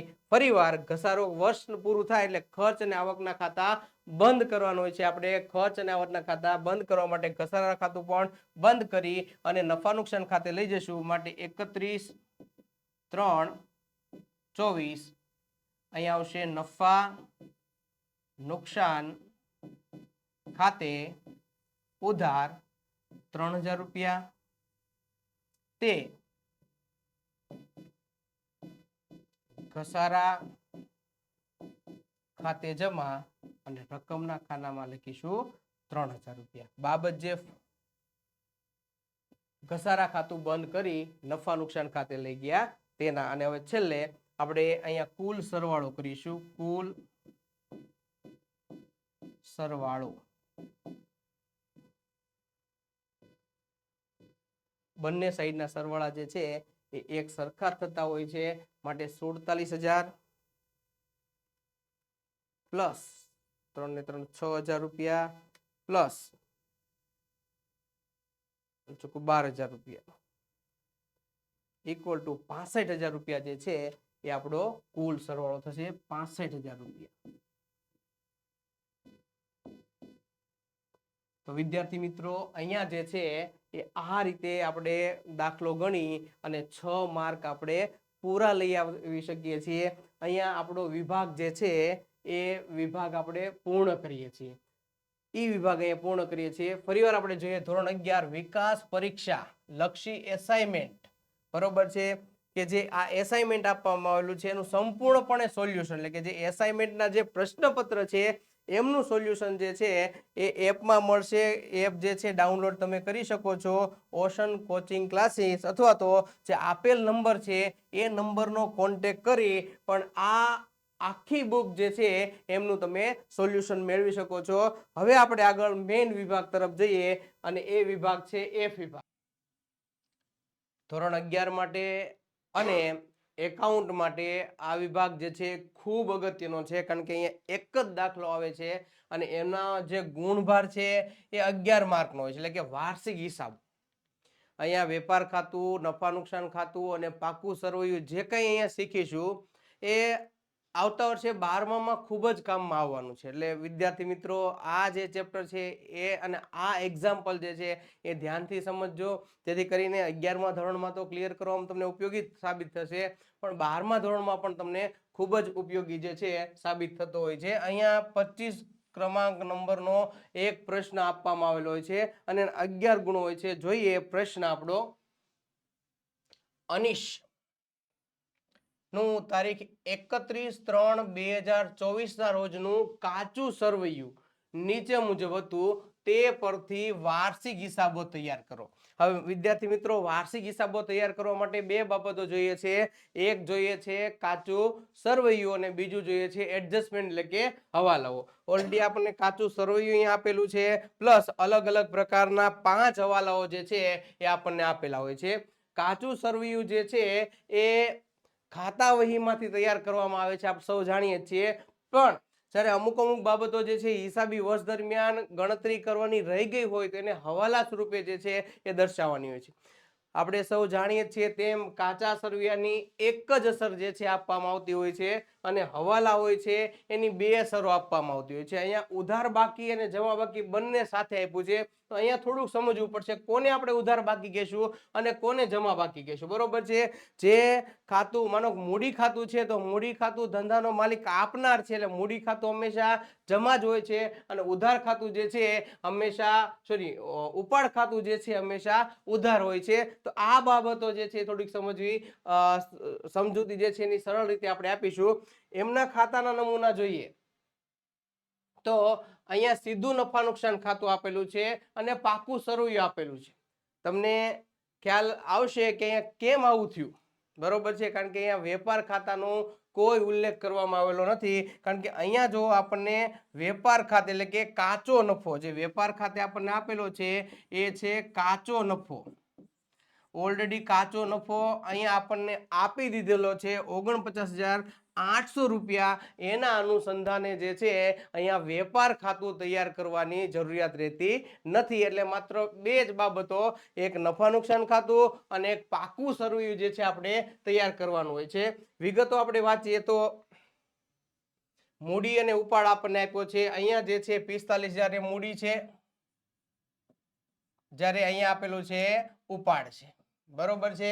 ત્યારબાદ પ્રોવિડન્ટ ફંડ અને પ્રોવિડન્ટ ફંડમાં ફાળો. પ્રોવિડન્ટ ફંડ એ કંપનીનું દેવું છે, બરોબર છે, એટલે એ આપેલું છે 13,000 રૂપિયા અને પ્રોવિડન્ટ ફંડમાં ફાળો જે છે એ ધંધાનો ખર્ચ છે. ખર્ચ હંમેશા ઉધાર જ હોય, કારણ કે ધંધાના કોઈ પણ પ્રકારના ખર્ચા હોય છે એ ઉધાર બાકી દર્શાવતા હોય છે અને આવકો જે છે એ જમા બાકી દર્શાવતી હોય છે. મિલકતો ઉધાર બાકી દર્શાવતી હોય છે અને માલ જે છે એમાં ખરીદી ઉધાર અને વેચાણ જે છે એ જમા બાકી દર્શાવતી હોય છે, બરોબર છે. દેવાદારો લેનાર હોય છે તો દેવાદારોની ઉધાર બાકી હોય છે અને લેણદારો જે છે આપનાર હોય છે એટલે લેણદારોની જમા બાકી હોય છે, બરોબર છે. તો આ બાબતો ધ્યાનમાં રાખીને આપણે આગળ વધીએ. પ્રોવિડન્ટ ફંડ અને પ્રોવિડન્ટ ફંડમાં ફાળો જે છે 13,000 આપેલો છે અને 1100 આપેલો છે. ત્યારબાદ પ્રોવિડન્ટ ફંડના રોકાણો અને તેનું વ્યાજ. હવે જે પ્રોવિડન્ટ ફંડમાં ફાળો થયો છે એટલે કે આ બધી કર્મચારી પ્રત્યેનું દેવું છે. પ્રોવિડન્ટ ફંડ એ કર્મચારી પ્રત્યેનું દેવું છે અને કર્મચારીને અમુક અંશે પગાર ઓછો આપવામાં આવે છે અને જ્યારે એ એકમ છોડે છે ત્યારે પ્રોવિડન્ટ ફંડની એની બચાવેલી રકમ પ્લસ પેઢી પણ એમાં અમુક રકમ એડ કરી અને કર્મચારીને આપે છે, જેથી કરીને એનું ભવિષ્યમાં કોઈ પ્રોબ્લેમ ન આવે એનું ધ્યાન જે છે એ રાખવામાં અહીં આવતું હોય છે અને એક સહાયતાના ભાગરૂપે પ્રોવિડન્ટ ફંડ ઊભું કરવામાં આવતું હોય છે. તો આ જે પ્રોવિડન્ટ ફંડ ભેગું થયું છે એ કંપની પોતાની પાસે નહીં રાખે, પણ અન્ય કોઈ કંપનીની જામીનગીરીઓ ખરીદશે, શેર ખરીદશે, અન્ય કંપનીમાં રોકાણ કરશે તો એને પ્રોવિડન્ટ ફંડના રોકાણો કહેવામાં આવે છે. અને આ પ્રોવિડન્ટ ફંડના રોકાણો જે છે એ 12,000 રૂપિયા આપણને આપેલા છે. જ્યારે પ્રોવિડન્ટ ફંડનું વ્યાજ એ આવક છે, પણ કોની આવક છે તો કે આ પ્રોવિડન્ટ ફંડનું વ્યાજ એ પ્રોવિડન્ટ ફંડમાં વધારો કરે છે, કર્મચારી વતી આપણે રોક્યા છે એટલે એ રોકાણમાં જે કાંઈ પણ વ્યાજ મળે એ ખરેખર કર્મચારીનું હોય છે. માટે આ જે વ્યાજ છે એ પ્રોવિડન્ટ ફંડમાં એડ થશે એટલે કે અહીંયા કર્મચારીઓને આપનો પૂરેપૂરો લાભ મળતો હોય છે. માલનો સ્ટોક અને તારીખ આપેલી છે. માલના સ્ટોક બે પ્રકારના હોય છે. શરૂઆતનો માલનો સ્ટોક હોય છે, આખરનો માલનો સ્ટોક હોય છે. આપણું જે વર્ષ પૂરું થાય છે 31/3/2024 ના રોજ, તો 31/3/2024 ની બાકી આપી છે. માટે જે આપેલ સ્ટોક છે એ છે આખરનો સ્ટોક છે. કેવો સ્ટોક છે? આખરનો સ્ટોક છે. અને આખરનો સ્ટોક આપણને આપ્યો છે 31,200 રૂપિયા. ત્યારબાદ ફર્નિચર ધંધાની મિલકત છે. મિલકત આવે તે ઉધારના હિસાબે અહીંયા એની ઉધાર બાકી આપી છે 5,000. પટ્ટે રાખેલ મકાન. પછી વિદ્યાર્થી મિત્રો અહીંયા આપણને કાઉન્સમાં તારીખ આપેલી છે. જ્યારે કાઉન્સમાં કોઈ તારીખ આપેલી હોય ત્યારે સમજી લેવાનું છે કે એમનો જે હવાલો છે એ ગુપ્ત હવાલો છે. અહીંયા સીધા હવાલા આપેલા નથી, પણ એક ગુપ્ત હવાલો છે. હવે ભાડે રાખેલ મકાન એટલે કે પેટે એટલે કે ભાડા પેટે રાખેલ મકાન કેટલા રૂપિયા છે તો કે 40,000 રૂપિયા છે. અને આપણને કીધું છે કે 1/10/2023 થી 10 વર્ષ માટે એટલે કે આ મકાન જે છે એ આપણી પાસે 10 વર્ષ માટે રહેવાનું છે અને 10 વર્ષ માટે આપણી મિલકત લેણાની સાઈડ જે છે આ દર્શાવવામાં આવશે. હવે 10 વર્ષ જેવા પૂરા થશે એટલે આ જે 40,000 છે એની કિંમત કેટલી થઈ જશે તો કે આ 40,000 ની કિંમત શૂન્ય થઈ જશે, ઝીરો થઈ જશે. તો 10મા મહિને એ કાર્ય ઝીરો કરવા એના બદલે દર વર્ષે એટલે કે 40,000 ભાગ્યા 10 એટલે કે 4,000 રૂપિયા દર વર્ષે મિલકતની એટલે કે ભાડા પટ્ટાના મકાનની કિંમત ઓછી કરશું. આ જે ભાડા પટ્ટાની કિંમત ઓછી થાય છે એને આપણે ઘસારા તરીકે ગણી શકવાના નથી, કારણ કે માલિકીની મિલકત હોય એની ઉપર જ આપણે ઘસારો ગણી શકીએ છીએ. ભાડા પટ્ટાની મિલકત જે છે એ માંડી વાળવાની હોય છે એટલે કે દર વર્ષે 4,000 રૂપિયા ઘટાડતું જઈશું અને 10 વર્ષ થશે એટલે આની કિંમત જે છે એ ઝીરો આવશે. ત્યારબાદ આગળ વધીએ ગ્રાહકો અને વેપારીઓ. એમાં ગ્રાહકો કોને ગણશું અને વેપારીઓ કોને ગણશું? ગ્રાહકો અને વેપારીઓ. તો કે જો ગ્રાહકો જે છે એ આપણી પાસેથી લેનાર હોય છે, માલ લે છે. ગ્રાહકો આપણી પાસેથી ખરીદી કરે છે, માલ લે છે, માટે લેનારની ઉધાર બાકી હોય છે. તો અહીંયા જે 30,360 આપ્યા છે એ ગ્રાહકો છે. જ્યારે વેપારીઓ જે છે આપણને જેમની પાસેથી આપણે માલની ખરીદી કરીએ છીએ એટલે કે એ લોકો આપણને માલ આપનાર છે ને આપનારના હિસાબે અહીંયા આવશે જમા બાકી આવશે 41,000 રૂપિયા. વટાવ બંને સાઈડ વટાવ આપેલા જુઓ, 500 રૂપિયા આપેલા છે અને અહીં આપેલા છે 300 રૂપિયા. તો બે વટાવનું શું દર્શાવે છે તો કે વટાવના બે પ્રકાર હોય છે. રોકડ વટાવ અને ઉધાર વટાવની દ્રષ્ટિએ આપણે આના પ્રકાર પાડવાના નથી, પણ જ્યારે કાચા સરવૈયામાં જો વટાવ આપણને આપેલા હોય ત્યારે બે વટાવ આવશે. એક તો મળેલ વટાવ અને બીજો છે ચૂકવેલ વટાવ. કારણ કે રોકડ વટાવ જે છે ખરીદી કરીએ છીએ ત્યારે મળે છે અને જ્યારે વેચાણ કરીએ છીએ ત્યારે એને આપવામાં આવતો હોય છે, એટલે કે મળેલ વટાવ છે અને ચૂકવેલ વટાવ છે. તો આમાં મળેલ વટાવ કયો? તો આપણે અગાઉ જોઈ ગયા કે જો ખર્ચ હોય છે તો એની ઉધાર બાકી હોય છે, જ્યારે ચૂકવેલ વટાવ હોય છે તો આ વટાવ થયો એ આપેલ એટલે કે ચૂકવેલ વટાવ છે. જ્યારે આ 300 રૂપિયા છે આપણી આવક છે ને આવક ખાતે જમા છે એટલે કે આ જે વટાવ છે એ મળેલ વટાવ છે. આગળ વધીએ સ્ટેશનરી ખર્ચ, અહીંયા આપણને આપ્યો છે 200 રૂપિયા. ત્યારબાદ સામાન્ય ખર્ચ આપેલો છે 11,200 રૂપિયા. પગાર 18,000 રૂપિયા આપેલો છે. ઘાલખાદ અને ઘાલખાદ અનામત, ઘાલખાદ એટલે કોઈ દેવાદાર આપણને પૈસા ન આપે અને જે ખોટ જાય છે એને ઘાલખાદ કહેવામાં આવે છે. માની લો કે આવી ખોટ આપણને માટે કોઈ ઘાતક સાબિત ન થાય એટલે કે આપણે નફામાંથી અલગ એક જોગવાઈ કરીએ છીએ કે જેને ઘાલખાદ અનામત કહેવામાં આવે છે. એટલે કે ખરેખર આ ઘાલખાદ નથી ગઈ, પણ આપણી શંકા છે કે આટલા વ્યક્તિ આપણને પૈસા નહીં આપે, તો એ જ્યારે પૈસા ન આપે ત્યારે આપણે નાણાકીય મુશ્કેલીમાં ઊભા ન રહીએ એના હિસાબે જે છે આપણે અગાઉથી જ આ રકમ નફામાંથી બાદ કરીએ છીએ. એટલે આ જે છે એ ઘાલખાદ અનામત છે. જ્યારે અહીંયા ઘાલખાદ જે છે એ ધંધાનું નુકસાન છે, નુકસાન ખાતે ઉધાર બાજુ બાકી, એટલે કે અહીંયા 240 રૂપિયા જે છે એ ઘાલખાદ છે. અને છેલ્લે આપ્યું છે વેપાર ખાતે, એટલે કે ઓલરેડી આપણને વેપાર ખાતાની જમા બાકી, વેપાર ખાતાની જમા બાકી એટલે કાચો નફો થશે. એટલે કે અહીંયા આપણને આપેલો છે કાચો નફો અને એ આપેલો છે 49,800 રૂપિયા. તો આ રીતની આપણી આખી રકમ છે. અહીંયા વેપાર ખાતું ઓલરેડી આપેલું છે, માટે આપણે વેપાર ખાતું તૈયાર કરવાની જરૂરિયાત રહેતી નથી. આપણે માત્ર ને માત્ર નફા નુકસાન ખાતું અને પાકું સરવૈયું જે છે એ તૈયાર કરવા પડે છે. હવે સૌથી પહેલા જ્યારે આપણે શરૂઆત કરીએ છીએ ત્યારે જે હવાલા જોઈ લઈએ. ફર્નિચર પર વાર્ષિક 10% લેખે ઘસારો માંડીવાળો, દેવાદારોમાંથી 360 રૂપિયા ઘાલખાદ માંડીવાળો, અંગત ખર્ચના 1,200 સામાન્ય ખર્ચ ખાતે ઉધારેલ છે.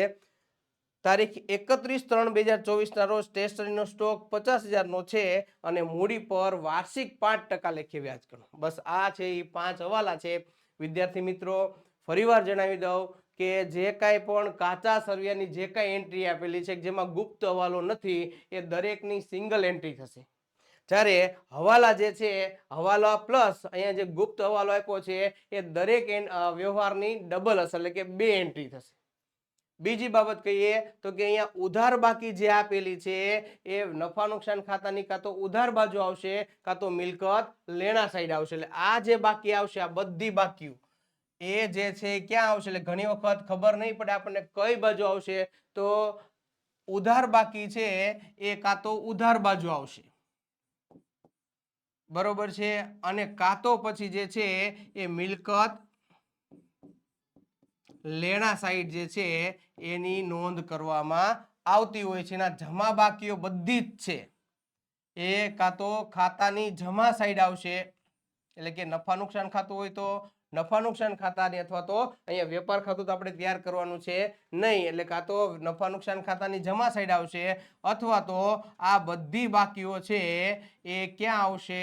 તો કે એ આવશે મૂડી દેવા સાઈડ આવશે, બરોબર છે. એટલે નોંધ કરવામાં આ એક બાબતો જે છે ખાસ ધ્યાન રાખવી, જેથી કરીને આપણને કદાચ ક્યાંક તકલીફ પડે કે આ કઈ બાજુ આવશે, તો આ જે છે એ સમજૂતી તમને ખૂબ કામમાં આવતી હોય છે. હવે આપણે આગળ વધીએ. સૌથી પહેલા હવાલા ટીક કરની. ફર્નિચર પર વાર્ષિક 10% લેખે ઘસારો ગણો. ફર્નિચરનો હવાલો છે માટે ફર્નિચર ઉપર ટીક કરી અને આપણે ઘસારા હવાલા નંબર 1 લખીશું. ત્યારબાદ બીજો હવાલો છે 31/3/2024 ના રોજ સ્ટેશનરીનો સ્ટોક 50 રૂપિયા છે, એટલે કે સ્ટેશનરીનો સ્ટોક, સ્ટેશનરી ખર્ચ આપણો થયો છે 200 રૂપિયા, પણ ખરેખર આ 200 રૂપિયા ખર્ચ નથી, એમાં 50 રૂપિયાની સ્ટેશનરી આપણી પાસે પડી છે. એટલે આપણે અહીંયા સ્ટેશનરીના ખર્ચને આ હવાલો જે છે એ અસર કરે છે, એટલે આપણે ટીક માર્ક કરીને લખશું નંબર 2. દેવાદારોમાંથી ઘાલખાદના માંડીવાળો, દેવાદારો એટલે ગ્રાહકો આવશે, એટલે કે ગ્રાહકો જે છે એ 30,360 ના ગ્રાહકો છે, એમાંથી 360 ના હવે આપણને પૈસા આપી શકે તેમ નથી. એટલે આ હવાલો એક તો ગ્રાહકો ઉપર અસર કરશે, એટલે કે હવાલા નંબર 3 ગ્રાહકોમાં આવશે. બીજું કે અહીંયા ઘાલખાદ ગઈ છે, એટલે કે ઘાલખાદને પણ અસર કરશે. અહીંયા ઘાલખાદમાં વધારો થશે, એટલે આપણે અહીંયા લખશું ઘાલખાદ, અને એનામાં પણ ટીક કરી અને 3 નંબરનો હવાલો લખીશું. ત્યારબાદ મૂડી પર વાર્ષિક 5% લેખે વ્યાજ ગણો. એટલે મૂડી જે અહીંયા આપણને આપેલી છે એની પર વાર્ષિક 5% લેખે, એટલે અહીંયા જે છે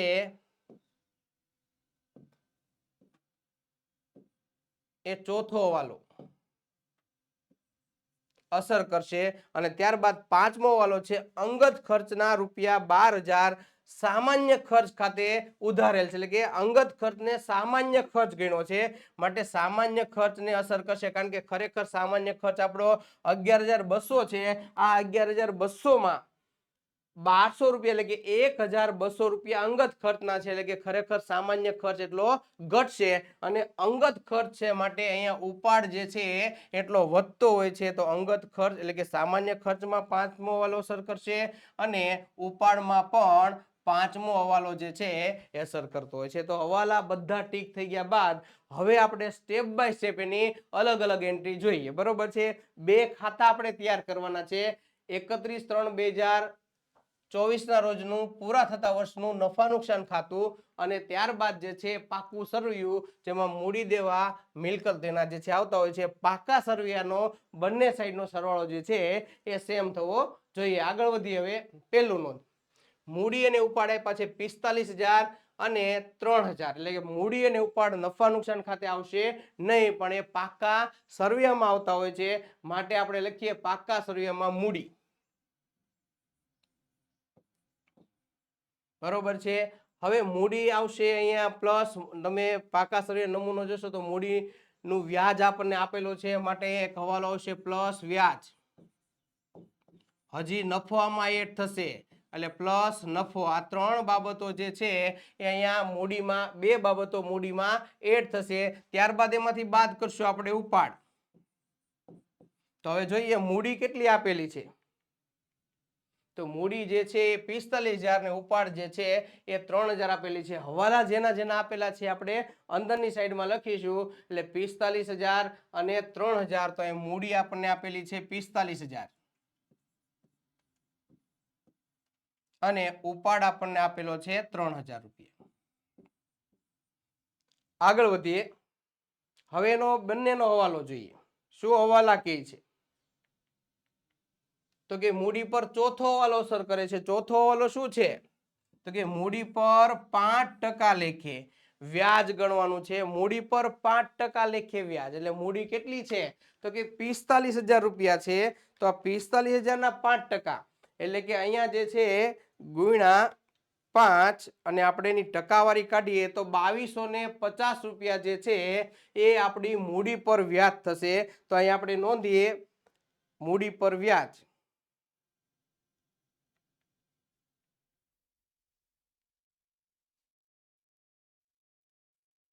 અને અહીંયા આવીશું 22,500, સોરી 2,250, બરોબર છે. હવાલાની એક અસર આપી દીધી. હવાલાની આપણે અગાઉ વાત કરીએ કે બે અસર હોય છે, બરોબર છે. એક અસર મૂડી ખાતે પાકા સરવૈયામાં આપી છે. બીજી અસર મૂડી પર વ્યાજ. આ મૂડી પર વ્યાજ જે છે એ ધંધા માટે ખર્ચ છે ને ખર્ચ ખાતે ઉધારના હિસાબે અહીંયા નફા નુકસાન ખાતાની ઉધાર સાઈડ એક અસર આપીશું માટે લખીશું આપણે મૂડી પર વ્યાજ.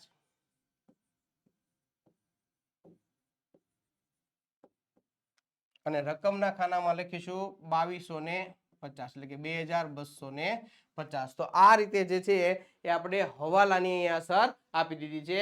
ઉપાડ પર પાંચમો હવાલો બાબત અસર કરે છે. તો અહીં અંગત ખર્ચના કેટલા છે?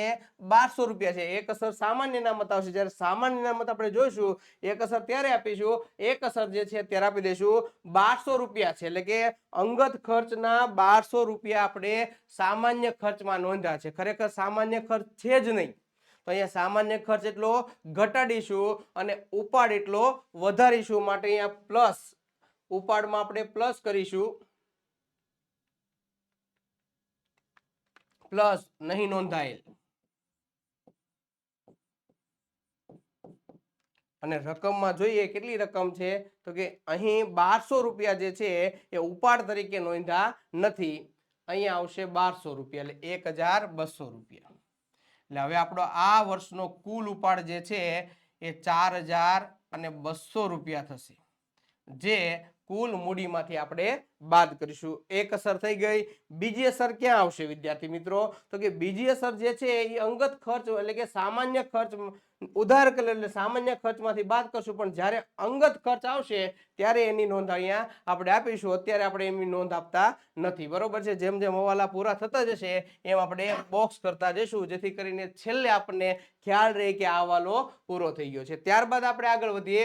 પ્રોવિડન્ટ ફંડ અને પ્રોવિડન્ટ ફંડમાં ફાળો. પ્રોવિડન્ટ ફંડ એ ધંધાનું દેવું છે, કર્મચારી પ્રત્યેનું દેવું છે, માટે એ મૂડી દેવા સાઈડ આવશે. પ્રોવિડન્ટ ફંડ અને એની રકમ જે છે એ 13,000 રૂપિયા છે. તો અહીંયા આપણે લખીશું પ્રોવિડન્ટ ફંડ.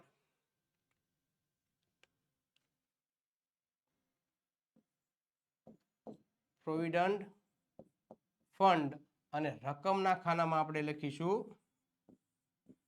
13,000. એક એક અસર જ આવશે, કારણ કે અહીંયા હવાલો નથી. પ્રોવિડન્ટ ફંડમાં ફાળો એ ધંધાનો ખર્ચ છે, એટલે કે કર્મચારીના પગારમાંથી જેટલી રકમ ઓછી થાય છે એટલી જ રકમ આપણે સામે એના પ્રોવિડન્ટ ફંડમાં એડ કરવાનો પ્રાવધાન એટલે કે નિયમ છે. તો અહીંયા આપણે એ જેટલા પગાર ઓછો આપ્યો છે, જેટલા પ્રોવિડન્ટ ફંડના કાપ્યા છે, નિયમ 12% છે, તો અહીંયા આટલા જ રકમ જે છે આપણે એના પ્રોવિડન્ટ ફંડમાં ઉમેરવી પડતી હોય છે, એટલે કે એને પ્રોવિડન્ટ ફંડનો ફાળો કહેવામાં આવે છે. આ કંપની પેઢી માટે ખર્ચ છે, માટે ખર્ચના ખાતે ઉધારના હિસાબે આપણે જોઈએ તો પ્રોવિડન્ટ ફંડમાં ફાળો એ નફા નુકસાન ખાતાની ઉધાર સાઈડ આવશે. પ્રોવિડન્ટ ફંડમાં ફાળો નફા નુકસાન ખાતાની ઉધાર સાઈડ રકમમાં આપણે જોઈએ 1100 એટલે કે 1,100. તો અહીંયા આપણે લખીશું 1,100. આગળ વધીએ. પ્રોવિડન્ટ ફંડના રોકાણો અને તેનું વ્યાજ. બરોબર છે. પ્રોવિડન્ટ ફંડના રોકાણો અને તેનું વ્યાજ. હવે પ્રોવિડન્ટ ફંડમાં જે ફાળો થયો છે, જે કર્મચારીની રકમ પ્લસ આપણે એડ કરેલ રકમ આપણી કંપનીમાં પડી રહેશે, અને જો એને બેંકમાં રોકીશું તો સામાન્ય વ્યાજ આવશે. આના બદલે વધુ વ્યાજ આવે, વ્યવસ્થિત એનું રોકાણ થાય, એના હિસાબે અન્ય કંપનીમાં એનું રોકાણ કરશું. બરોબર છે, કે જે આપણા માટે એક પ્રકારના મિલકત અને રોકાણો થશે. માટે પ્રોવિડન્ટ ફંડના રોકાણો આપણને આપેલા છે 12,000 રૂપિયા. તો અહીંયા મિલકત અને લેણા સાઈડ એમની જે છે એ અસર આપણે આપીશું 12,000 રૂપિયા. પ્રોવિડન્ટ ફંડના રોકાણો, થોડી જગ્યા છોડી દઈશું. પ્રોવિડન્ટ ફંડના રોકાણો.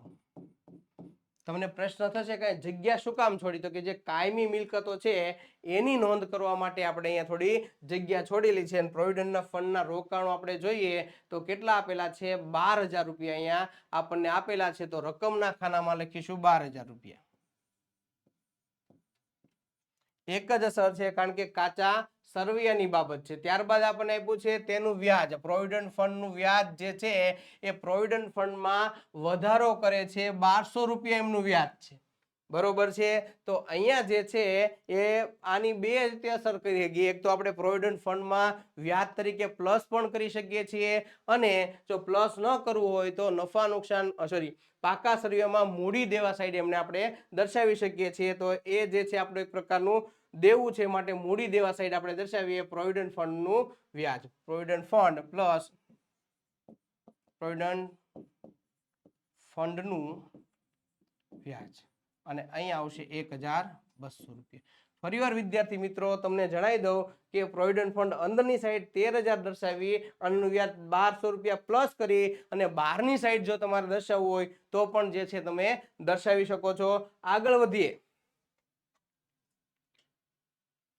માલનો સ્ટોક અને તારીખ આપણને આપેલી છે 31/3/2024, એટલે કે અહીંયા આખરનો સ્ટોક થશે. આખરનો સ્ટોક જે છે એ આપણે સૌ જાણીએ જ છીએ કે પાકા સરવૈયામાં મિલકત લેણા સાઈડ આવશે, તો આખર સ્ટોક આવશે 31,200. માટે અહીંયા આપણે લખીશું આખર સ્ટોક.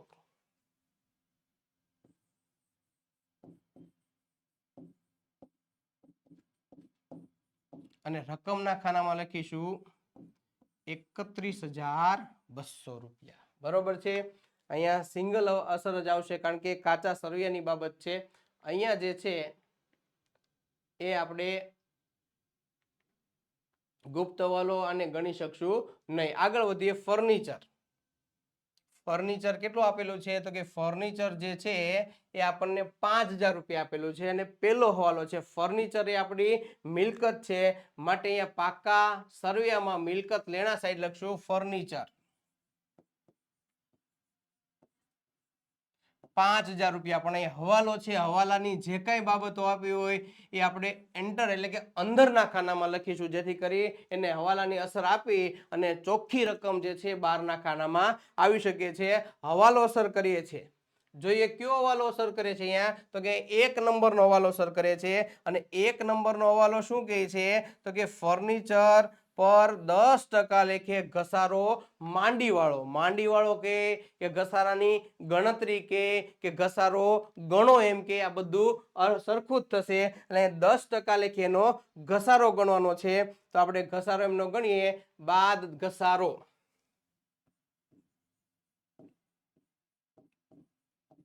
10%, 5000 ના 10% એટલે 500 રૂપિયા થશે.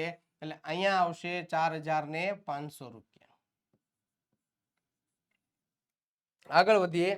હવાલાની એક અસર આપી દીધી છે. બીજી અસર શું કીધું છે?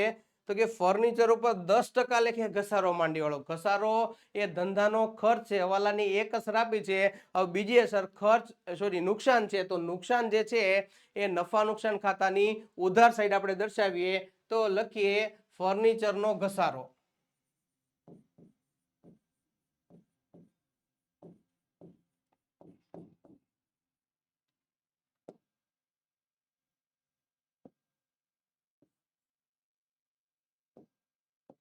ફર્નિચરનો ઘસારો અને રકમના ખાનામાં લખશું 500 રૂપિયા. બરોબર છે. તો પહેલી અસર આપી દીધી અને હવાલાની આપણે બીજી અસર આપી દીધી. એટલે આ હવાલાની બે અસર થઈ ગઈ માટે આપણે હવાલાને બોક્સમાં લખી કે બે હવાલા જે છે આપણા પૂરા થાય છે. ત્યારબાદ આપણે વાત કરીએ દેવાદારોમાંથી 360 રૂપિયાનો ઘસારો માંડીવાળાનો છે. પણ આપણે આગળ વધીએ. પટ્ટે રાખેલ મકાન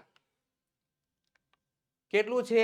40000 નું છે. પટ્ટે રાખેલ મકાન એટલે કે ભાડા પટ્ટે રાખેલ મકાન જે ખરેખર 10 વર્ષ માટે આપણે આ મકાન રાખ્યું છે.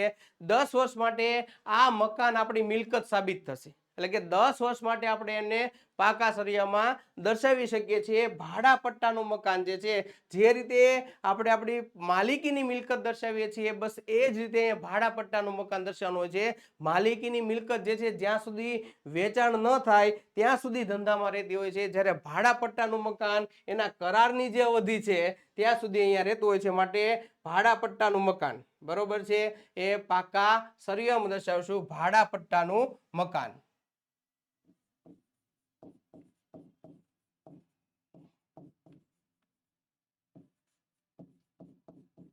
અને હવાલો છે માટે આપણે અંદરની સાઈડમાં લખશું 40000. બરોબર છે. કારણ કે અહીંયા ગુપ્ત હવાલો ઓલરેડી આપણને આપેલો છે. હવે શું કીધું છે જુઓ તો કે 1/10/2023 માટે 10 વર્ષ માટે એટલે કે 40000 નું જે મકાન છે આ 40000 નું મકાન 10 વર્ષ સુધી આપણા માટે રહેશે. એટલે કે દર વર્ષે આપણે માંડી વાળશું એટલે કે ભાગ્યા 10 એટલે કે 4000 રૂપિયા આપણે દર વર્ષે માંડી વાળવા પડશે. એટલે કે એની કિંમત એટલી ઘટાડતી જવી પડશે. હવે આપણું જે મકાન લીધું છે ભાડે ક્યારે લીધું છે? તો કે આપણું મકાન લીધું છે ભાડે 1/10 થી લીધું છે અને 10 વર્ષ માટે લીધું છે. પણ આપણું નાણાકીય વર્ષ ક્યારે પૂરું થશે? તો કે આપણું જે નાણાકીય વર્ષ છે એ વર્ષ 31/3 એટલે કે 31 માર્ચ સુધીનું આપણું નાણાકીય વર્ષ છે. કારણ કે આપણે 10 વર્ષના હિસાબો વિદ્યાર્થી મિત્રો અહીં નથી લખવામાં આવતા. અહીં 1 વર્ષના હિસાબો જ લખવામાં આવે છે. માટે 1 વર્ષના જે હિસાબો છે એમાં 1 વર્ષનો ખર્ચ અને 1 વર્ષની આવકોને ધ્યાનમાં રાખીને આપણે આગળ વધવાનું હોય છે. તો અહીંયા 10મા એટલે કે 10, 11, 12 પહેલી, બીજી અને ત્રીજી એટલે કે 6 મહિના થશે. આ કેટલો મહિનાનો સમયગાળો થશે? 6 મહિનાનો સમયગાળો થશે. આખા વર્ષનું જો 4000 માંડવાળ હોય તો 6 મહિનાનું આનાથી અડધા એટલે કે 2000 રૂપિયા જે છે એ આપણે માંડી વાળવાનો હોય છે. તો અહીંયા ભાડા પટ્ટે રાખેલ મકાન જે છે એના આ વર્ષે 2000 ઓછા થશે. એટલે કે 2000 એનો આમ ઘસારો તો ન કહેવાય. જો મકાન હોત તેને ઘસારો ગણાત, અહીંયા માંડી વાળવામાં આવશે માટે 2000 માંડી વાળીએ, પાકા સરવૈયા મિનિસ્ટર આપીએ બાદ માંડી વાળ્યું અને અહીંયા આવશે 2000 રૂપિયા. હવે આ મકાનની કિંમત આવતા વર્ષથી લઈને 10 વર્ષ માટે કેટલી રહેશે તો કે દર વર્ષે ઘટતી જશે. આવતા વર્ષે આપણે અહીંયા 38,000 જે છે એનો ઉપયોગ કરીશું. આગળ વધીએ. પહેલી અસર આપી દીધી માંડી વાળ્યું, બરોબર છે. બીજી અસર આપીએ આપણે, કારણ કે અહીંયા ઓલરેડી આપણને હવાલો આપેલો છે, તો હવાલો જે છે એ ગુપ્ત હવાલો છે, બરોબર છે. પહેલી અસર આપી દીધી.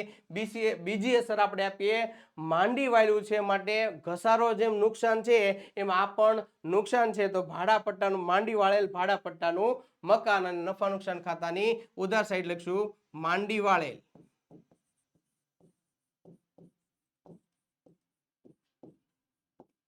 ભાડાનું મકાન. ભાડા પટ્ટાનું મકાન લખો, ભાડાનું મકાન લખો, પટ્ટાનું મકાન લખો, બધું એક જ થશે. અને રકમના ખાનામાં આવશે 2000 રૂપિયા, કારણ કે અહીંયા આપણે 2000 રૂપિયા વર્ષના અડધા માંડી વાળા છે માટે. આગળ વધીએ. પેલા આપણે બધું આ ભૂસી કાઢીએ, કારણ કે આ માત્ર ગણતરી જ હતી.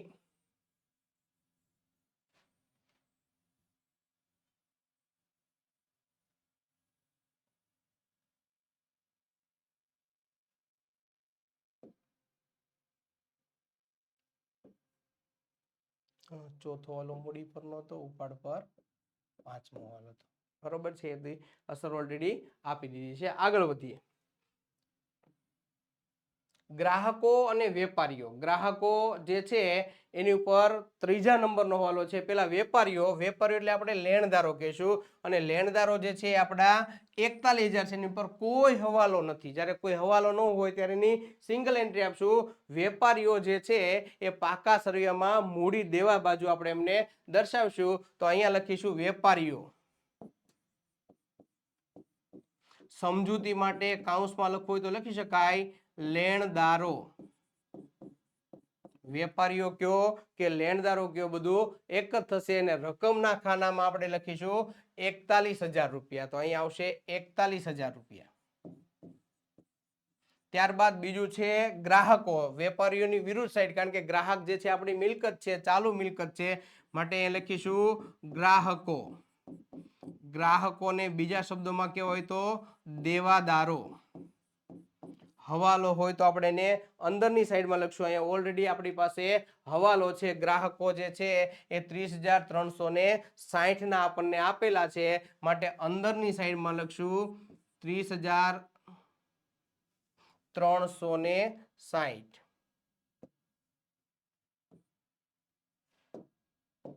30,360 રૂપિયા. આગળ વધીએ. શું હવાલો કહે છે? હવાલો જોઈએ. દેવાદારોમાંથી 360 રૂપિયા ઘાલખાદ માંડી વાળવાની છે, બરોબર છે. એટલે કે દેવાદારો જે આપણને જે કાંઈ આપેલા છે 30,360, એમાંથી 360 ના જે દેવાદારો છે આપણને પૈસા આપશે નહીં. એટલે ઘાલખાદ જે છે એમાંથી આપણે બાદ કરીશું. તો અહીંયા બાદ કરીએ, બાદ ઘાલખાદ, અને રકમના અંદરની સાઈડમાં 360 બાદ કરશું. એટલે હવે ચોખ્ખા દેવાદારો જે છે આપણા રહેશે 30,000 રૂપિયા. પહેલી અસર આપી દીધી, બરોબર છે. બીજી અસર ક્યાં આવશે તો કે ઘાલખાદ વખતે આવશે. ઘાલખાદ આપેલી જ છે, એટલે જ્યારે પણ ઘાલખાદ આવશે ત્યારે એમની અસર આપણે આપીશું. એટલે અહીંયા બંને બાબતની અસર થઈ ગઈ છે. વટાવ, મળેલ વટાવ એ આપણને આપવામાં આવેલો છે, એટલે કે ઉધાર બાકી જે છે આ ચૂકવેલ વટાવ, અને જમા બાકી આવે તે આવક ખાતે જમા થશે, આ થશે મળેલ વટાવ, બરોબર છે. બંનેની નોંધ આપણે નફા નુકસાન ખાતે આપીશું. ચૂકવેલ વટાવ જે છે 500 રૂપિયા છે, માટે ચૂકવેલ વટાવ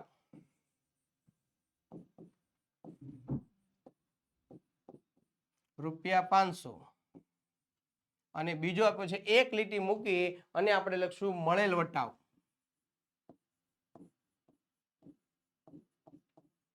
જોઈએ મળેલ વટાવ કેટલા છે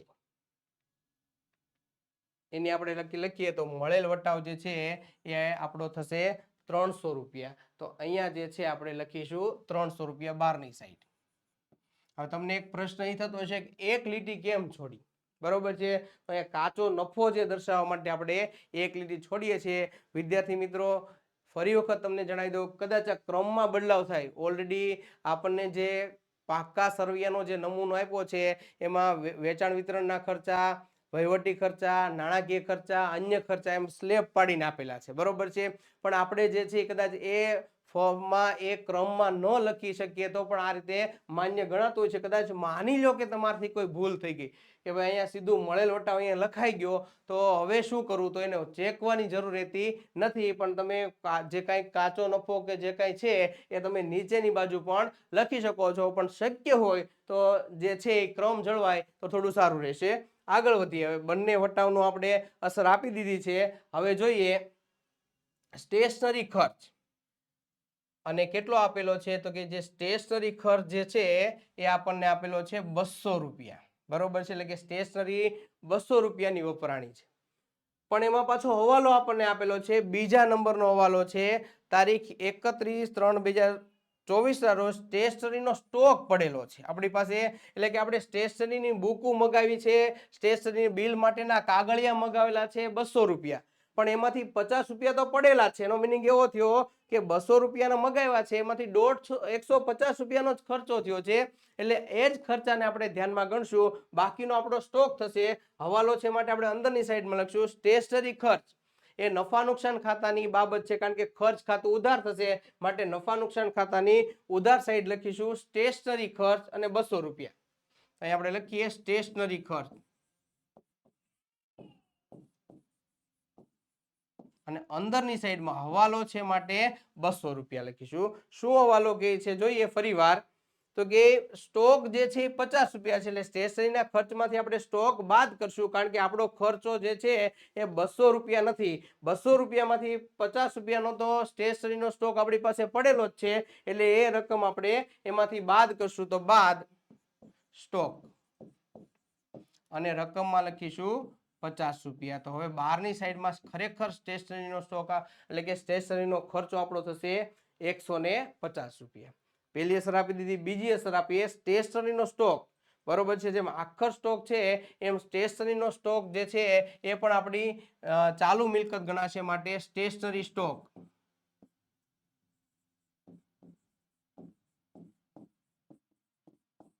અને રકમના ખાનામાં લખીશું ખાલી 50 રૂપિયા. તો પહેલી અસર અને અહીંયા જે છે આપણે બીજી અસર આપી દીધી. તો આ હવાલો જે છે પણ આપણે પૂર્ણ કર્યો છે. આગળ વધીએ. પગાર. પગાર જે છે સામાન્ય ખર્ચ. સામાન્ય ખર્ચ આપણને આપેલો છે 11,200 અને પાછો પાંચમો હવાલો આપણને આપેલો છે કે અંગત ખર્ચના 1,200 રૂપિયા સામાન્ય ખર્ચ ખાતે નોંધેલા, એટલે કે સામાન્ય ખર્ચ ગણીને નોંધેલા છે. તો 11,200 જે છે એમાં આપણે વાત કરીએ તો 1200 એટલે કે 1,200 રૂપિયા તો ઉપાડનો છે, એટલે એમાંથી એ બાદ કરશું, ઉપાડમાં એ પ્લસ કરશું. તો આપણે લખીએ સામાન્ય ખર્ચ. સામાન્ય ખર્ચ જે છે એ નફા નુકસાન ખાતાનો ખર્ચ છે. ખર્ચ ખાતે ઉધારના હિસાબે નફા નુકસાન ખાતેના ઉધાર બાજુ આપણે નોંધીએ. તો અહીંયા આપણે લખીશું સામાન્ય ખર્ચ.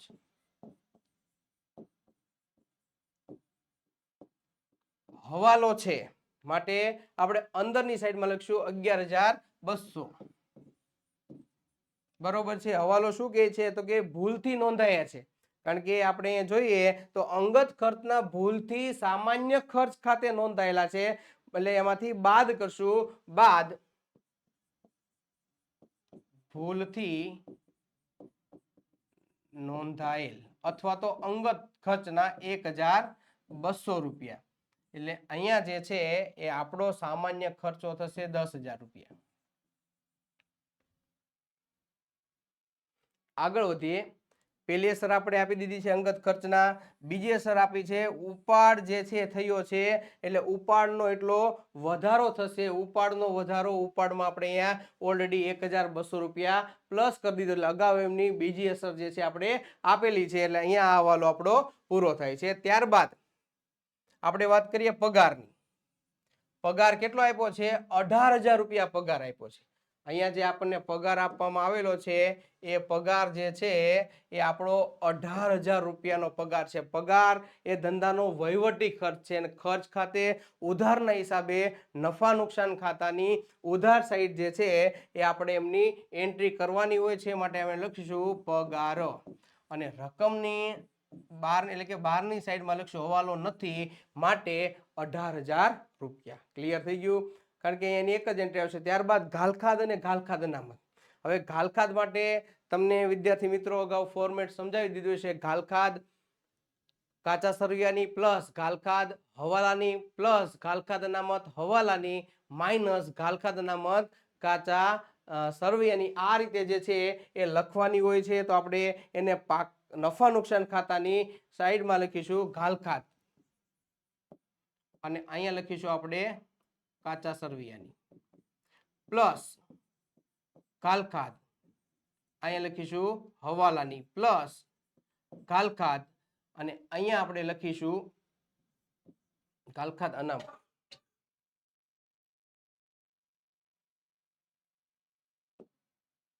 ઘાલખાદ અનામત અહીંયા આવશે હવાલાની અને આ જે રકમ આવે એમાંથી આપણે બાદ કરીશું, બાદ ઘાલખાદ અનામત કાચા સરવૈયાની. બરોબર છે? તો હવે જોઈએ ઘાલખાદ કેટલી આપણને આપેલી છે. તો કે ઘાલખાદ આપણને આપી છે 240 રૂપિયા. તો ઘાલખાદની અસર આપણે આપીએ ઘાલખાદ 40,000 રૂપિયા, સોરી 240. અહીંયા આપણે લખીશું ઘાલખાદ કાચા સરવૈયાની 240 છે. ઘાલખાદ અનામત હવાલાની કેટલી પડી એ જોઈએ. તો કે જો ઘાલખાદ અનામત ઘાલખાદ હવાલાની જે છે દેવાદારો પર 360 રૂપિયા ઘાલખાદ પડી છે. તો દેવાદારોમાંથી ઓલરેડી આપણે એટલા બાદ કરી નાખ્યા છે, એટલે હવે અહીંયા ખાલી પ્લસ જ કરવાના છે. પ્લસ ઘાલખાદ હવાલાની અને અહીંયા આવશે 360 રૂપિયા. ઘાલખાદ અનામત હવાલાની, હવાલો કોઈ ઘાલખાદ અનામત અંગેનો આપણને આપેલો નથી, માટે અહીંયા ઘાલખાદ અનામત હવાલાની કશી નહીં આવે. તો અહીંયા 240 અને 360 એટલે અહીંયા 600 રૂપિયા જે છે એ આ વર્ષની ઘાલખાદ થઈ. એટલે કે ઓલરેડી વર્ષ દરમિયાનની 240 ઘાલખાદ થઈ પ્લસ 360 રૂપિયા જે છે એ નવી ઘાલખાદ થઈ અને આ વર્ષની કુલ 600 રૂપિયા ઘાલખાદ થઈ. ઘાલખાદ અનામત આ વર્ષે કોઈ લઈ જવા નથી. જો શંકાસ્પદ દેવાદારો હોત તો ઘાલખાદ અનામત ખાતે એટલા લઈ જાત તો ઘાલખાદમાં એટલો વધારો થાત, પણ અહીંયા કોઈ છે નહીં. હવે આગળ વધીએ. બીજું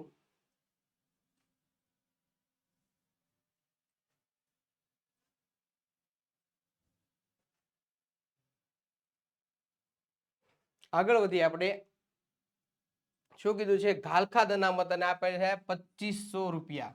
અહીંયા આપણને ઘાલખાદ અનામત જે આપણને આપવામાં આવી છે એ આપવામાં આવી છે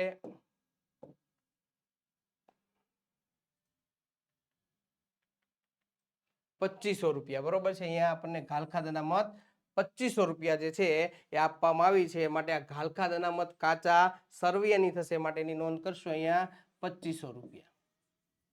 અને રકમની બહારની સાઈડમાં લખશું 600 માંથી 2500 જશે, એટલે હવે અહીંયા જવાબ માઇનસ આવશે. બરોબર છે? કારણ કે 1900 રૂપિયા 600 માંથી 2500 બાદ કરશું એટલે 1900 આવશે, માઇનસ આવશે. અહીંયા માઇનસ લખાતું નથી, તો જ્યારે કોઈ પણ જવાબ માઇનસ આવે ત્યારે આપણે સામેની સાઈડમાં લખશું ઘાલખાદ અનામત અને રકમના ખાનામાં લખશું 1900 રૂપિયા. આગળ વધીએ. વેપાર ખાતે એટલે કે કાચો નફો ઓલરેડી આપણને આપવામાં આવ્યો છે. કાચો નફો નફા નુકસાન ખાતાની જમા સાઈડ લખશું 49,800 રૂપિયા, એટલે અહીંયા લખશું આપણે કાચો નફો. વિગતમાં લખીશું વેપાર ખાતેથી અને રકમમાં આપણે જોઈએ કેટલા છે તો કે 49,800. અહીંયા લખીશું આપણે 49,000. બરોબર છે? આગળ વધીએ. હવે જો અહીંયા દેવાદારોની બંને અસર જે છે આપણે ઓલરેડી આપી દીધી છે. દેવાદારોમાંથી 360 રૂપિયા ફરીવાર એક વખત ચેક કરીએ. ફર્નિચરની બંને અસર જે છે આપણે આપી દીધી છે. ફર્નિચરમાંથી બાદ કર્યા છે પ્લસ ફર્નિચર જે છે ઘસારો જે છે અહીંયા આપી દીધો છે અને ફર્નિચરમાંથી આપણે એટલા બાદ કરી દીધા છે. બે અસર એની આપી દીધી છે. આગળ વધીએ.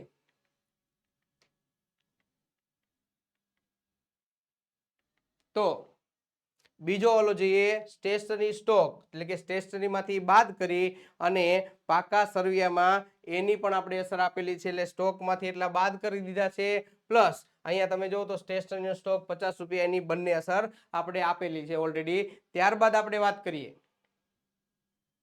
ત્રીજો ઓલો દેવાદારો અને ઘાલખાદની અસર આવશે એટલે કે દેવાદારોમાંથી એટલા બાદ કરશું ઘાલખાદ એટલી પ્લસ કરશું તો અહીંયા દેવાદારોમાંથી એટલા બાદ કરી નાખ્યા છે અને ઘાલખાદ જે છે એટલી પ્લસ કરી નાખી છે. આગળ જોઈએ ચોથો ઓલો મૂડી પર 5% એટલે કે વાર્ષિક વ્યાજ ગણવાનું છે તો મૂડી પર વ્યાજ એ ધંધાનો ખર્ચ છે માટે અહીંયા નફા નુકસાન ખાતે મૂડી પર વ્યાજ દીધું છે અને મૂડી પર વ્યાજથી ધંધાની મૂડી વધતી હોય છે એટલે મૂડી પર વ્યાજ એ પ્લસ કરવામાં આવેલું હોય છે. આગળ વધીએ છેલ્લો વાલો અંગત વપરાશ અને સામાન્ય ખર્ચ એટલે કે સામાન્ય ખર્ચમાંથી બાદ કરી અને અંગત વપરાશમાં એ એડ કરવાનો છે. સામાન્ય ખર્ચમાં બાદ કર્યા છે અને ઉપાડ અંગત વપરાશમાં જે છે એ વધારી દીધું છે. આગળ વધીએ તો બધા જ પ્રકારની આપણી જે છે એ એન્ટ્રી પૂરી થાય છે એટલે હવે આપણે હિસાબ કિતાબ કરવાનો છે. એક પણ એન્ટ્રી બાકી નથી રહેતી એ ખાસ જોઈ લેશું અને હવે આપણે એ ખાતા બંધ કરવાની પ્રક્રિયા કરીએ. સૌથી પહેલા જે છે એ આપણે બંધ કરીશું નફા નુકસાન ખાતું. તો અહીંયા તમે જોઈએ તો આપણે જો ખાતું બંધ કરીએ ત્યારે જનરલી ઉધાર બાજુનો સરવાળો વધુ આવે છે 49,800 પ્લસ 300 પ્લસ 1,900 બરાબર 52,000 રૂપિયા જે છે એ અહીંયા એમનો ખર્ચો આવે છે 52,000 રૂપિયા. તો આપણે એને નોંધ કરીશું અહીંયા ઉધાર બાજુ કરીશું 52,000 રૂપિયા. આ 52,000 રૂપિયા આપણે જમા સાઈડ લઈ જઈશું બરોબર છે અને હવે એની બાકી કાઢશું એટલે કે 52,000 રૂપિયામાંથી બધી રકમ આપણે બાદ કરશું એટલે અહીંયા આવશે બાદ 2250 બાદ 1,100 રૂપિયા બાદ 500 રૂપિયા બાદ 2,500 એટલે 2,500 રૂપિયા બાદ 1,500 150 રૂપિયા બાદ કરશું આપણે 10 ને 18 એટલે 28,000 રૂપિયા ઇક્વલ ટુ આપણો જે નફો થશે એ આવશે 17,500 રૂપિયા બરોબર છે. અહીંયા લખીશું આપણે મૂડી ખાતે એટલે કે આ મૂડીમાં એડ થશે નફો બરોબર છે. તો આ 17,500 રૂપિયા જે છે એટલો આપણે મૂડીમાં વધારો કરી દઈએ. અહીંયા તમે જો નફો લખો જ છે 17,500 રૂપિયા. હવે આમનો સરવાળો કરીએ મૂડી એટલી લેવા હતા મૂડીથી નફાથી મૂડી વધી પ્લસ વ્યાજથી પણ મૂડી વધે છે એટલે 17,500 પ્લસ 2,250 પ્લસ 45,000 રૂપિયા એટલે બરાબર 47,250 આપણી મૂડી આવશે. એમાંથી બાદ કરીએ આપણે બાદ 42 રૂપિયા બાદ કરીએ ફરી ચેક કરીએ 45,000 પ્લસ 2,250 રૂપિયા પ્લસ 17,500 રૂપિયા equal to 64,000 45,000 plus 2,250 plus 17,500 equal to અહીંયા થોડીક ભૂલ થઈ છે આપણી ગણતરી કરવામાં. અહીંયા જે છે આવશે 64,750 એમાંથી આપણે બાદ કરીશું 4,200 ઇક્વલ ટુ આવશે ચોખ્ખી મૂડી આપણે આવશે 60,550 રૂપિયા બરોબર છે. હવે બાકીના બધી બાજુના સરવાળા કરીએ તો 60,550 plus 13,000 plus 1,200 plus 41,000 equal to 1,15,750. Same સરવાળો જે છે એ અહીંયા આવવો જ જોઈએ 1,15,750. ચેક કરીએ આપણે 4,500 plus 38,000 plus 12,000 plus 31,200 plus 30,000 plus 50 રૂપિયા ઇક્વલ ટુ 1,15,750. તો આ રીતે જે છે એ આપણો અહીંયા 11 માર્કનો દાખલો પૂરો કરીએ છીએ. આજે આપણે પેલું જે આદર્શ પ્રશ્નપત્ર છે પૂરું કરીએ છીએ. આવતા વિડીયોમાં આપણે બીજું આદર્શ પ્રશ્નપત્ર લાવી અને આ જ રીતે એની સરળતાથી માહિતી મેળવશું. ત્યાં સુધી આપણે વિદાય લઈએ છીએ. જય હિન્દ, જય ભારત.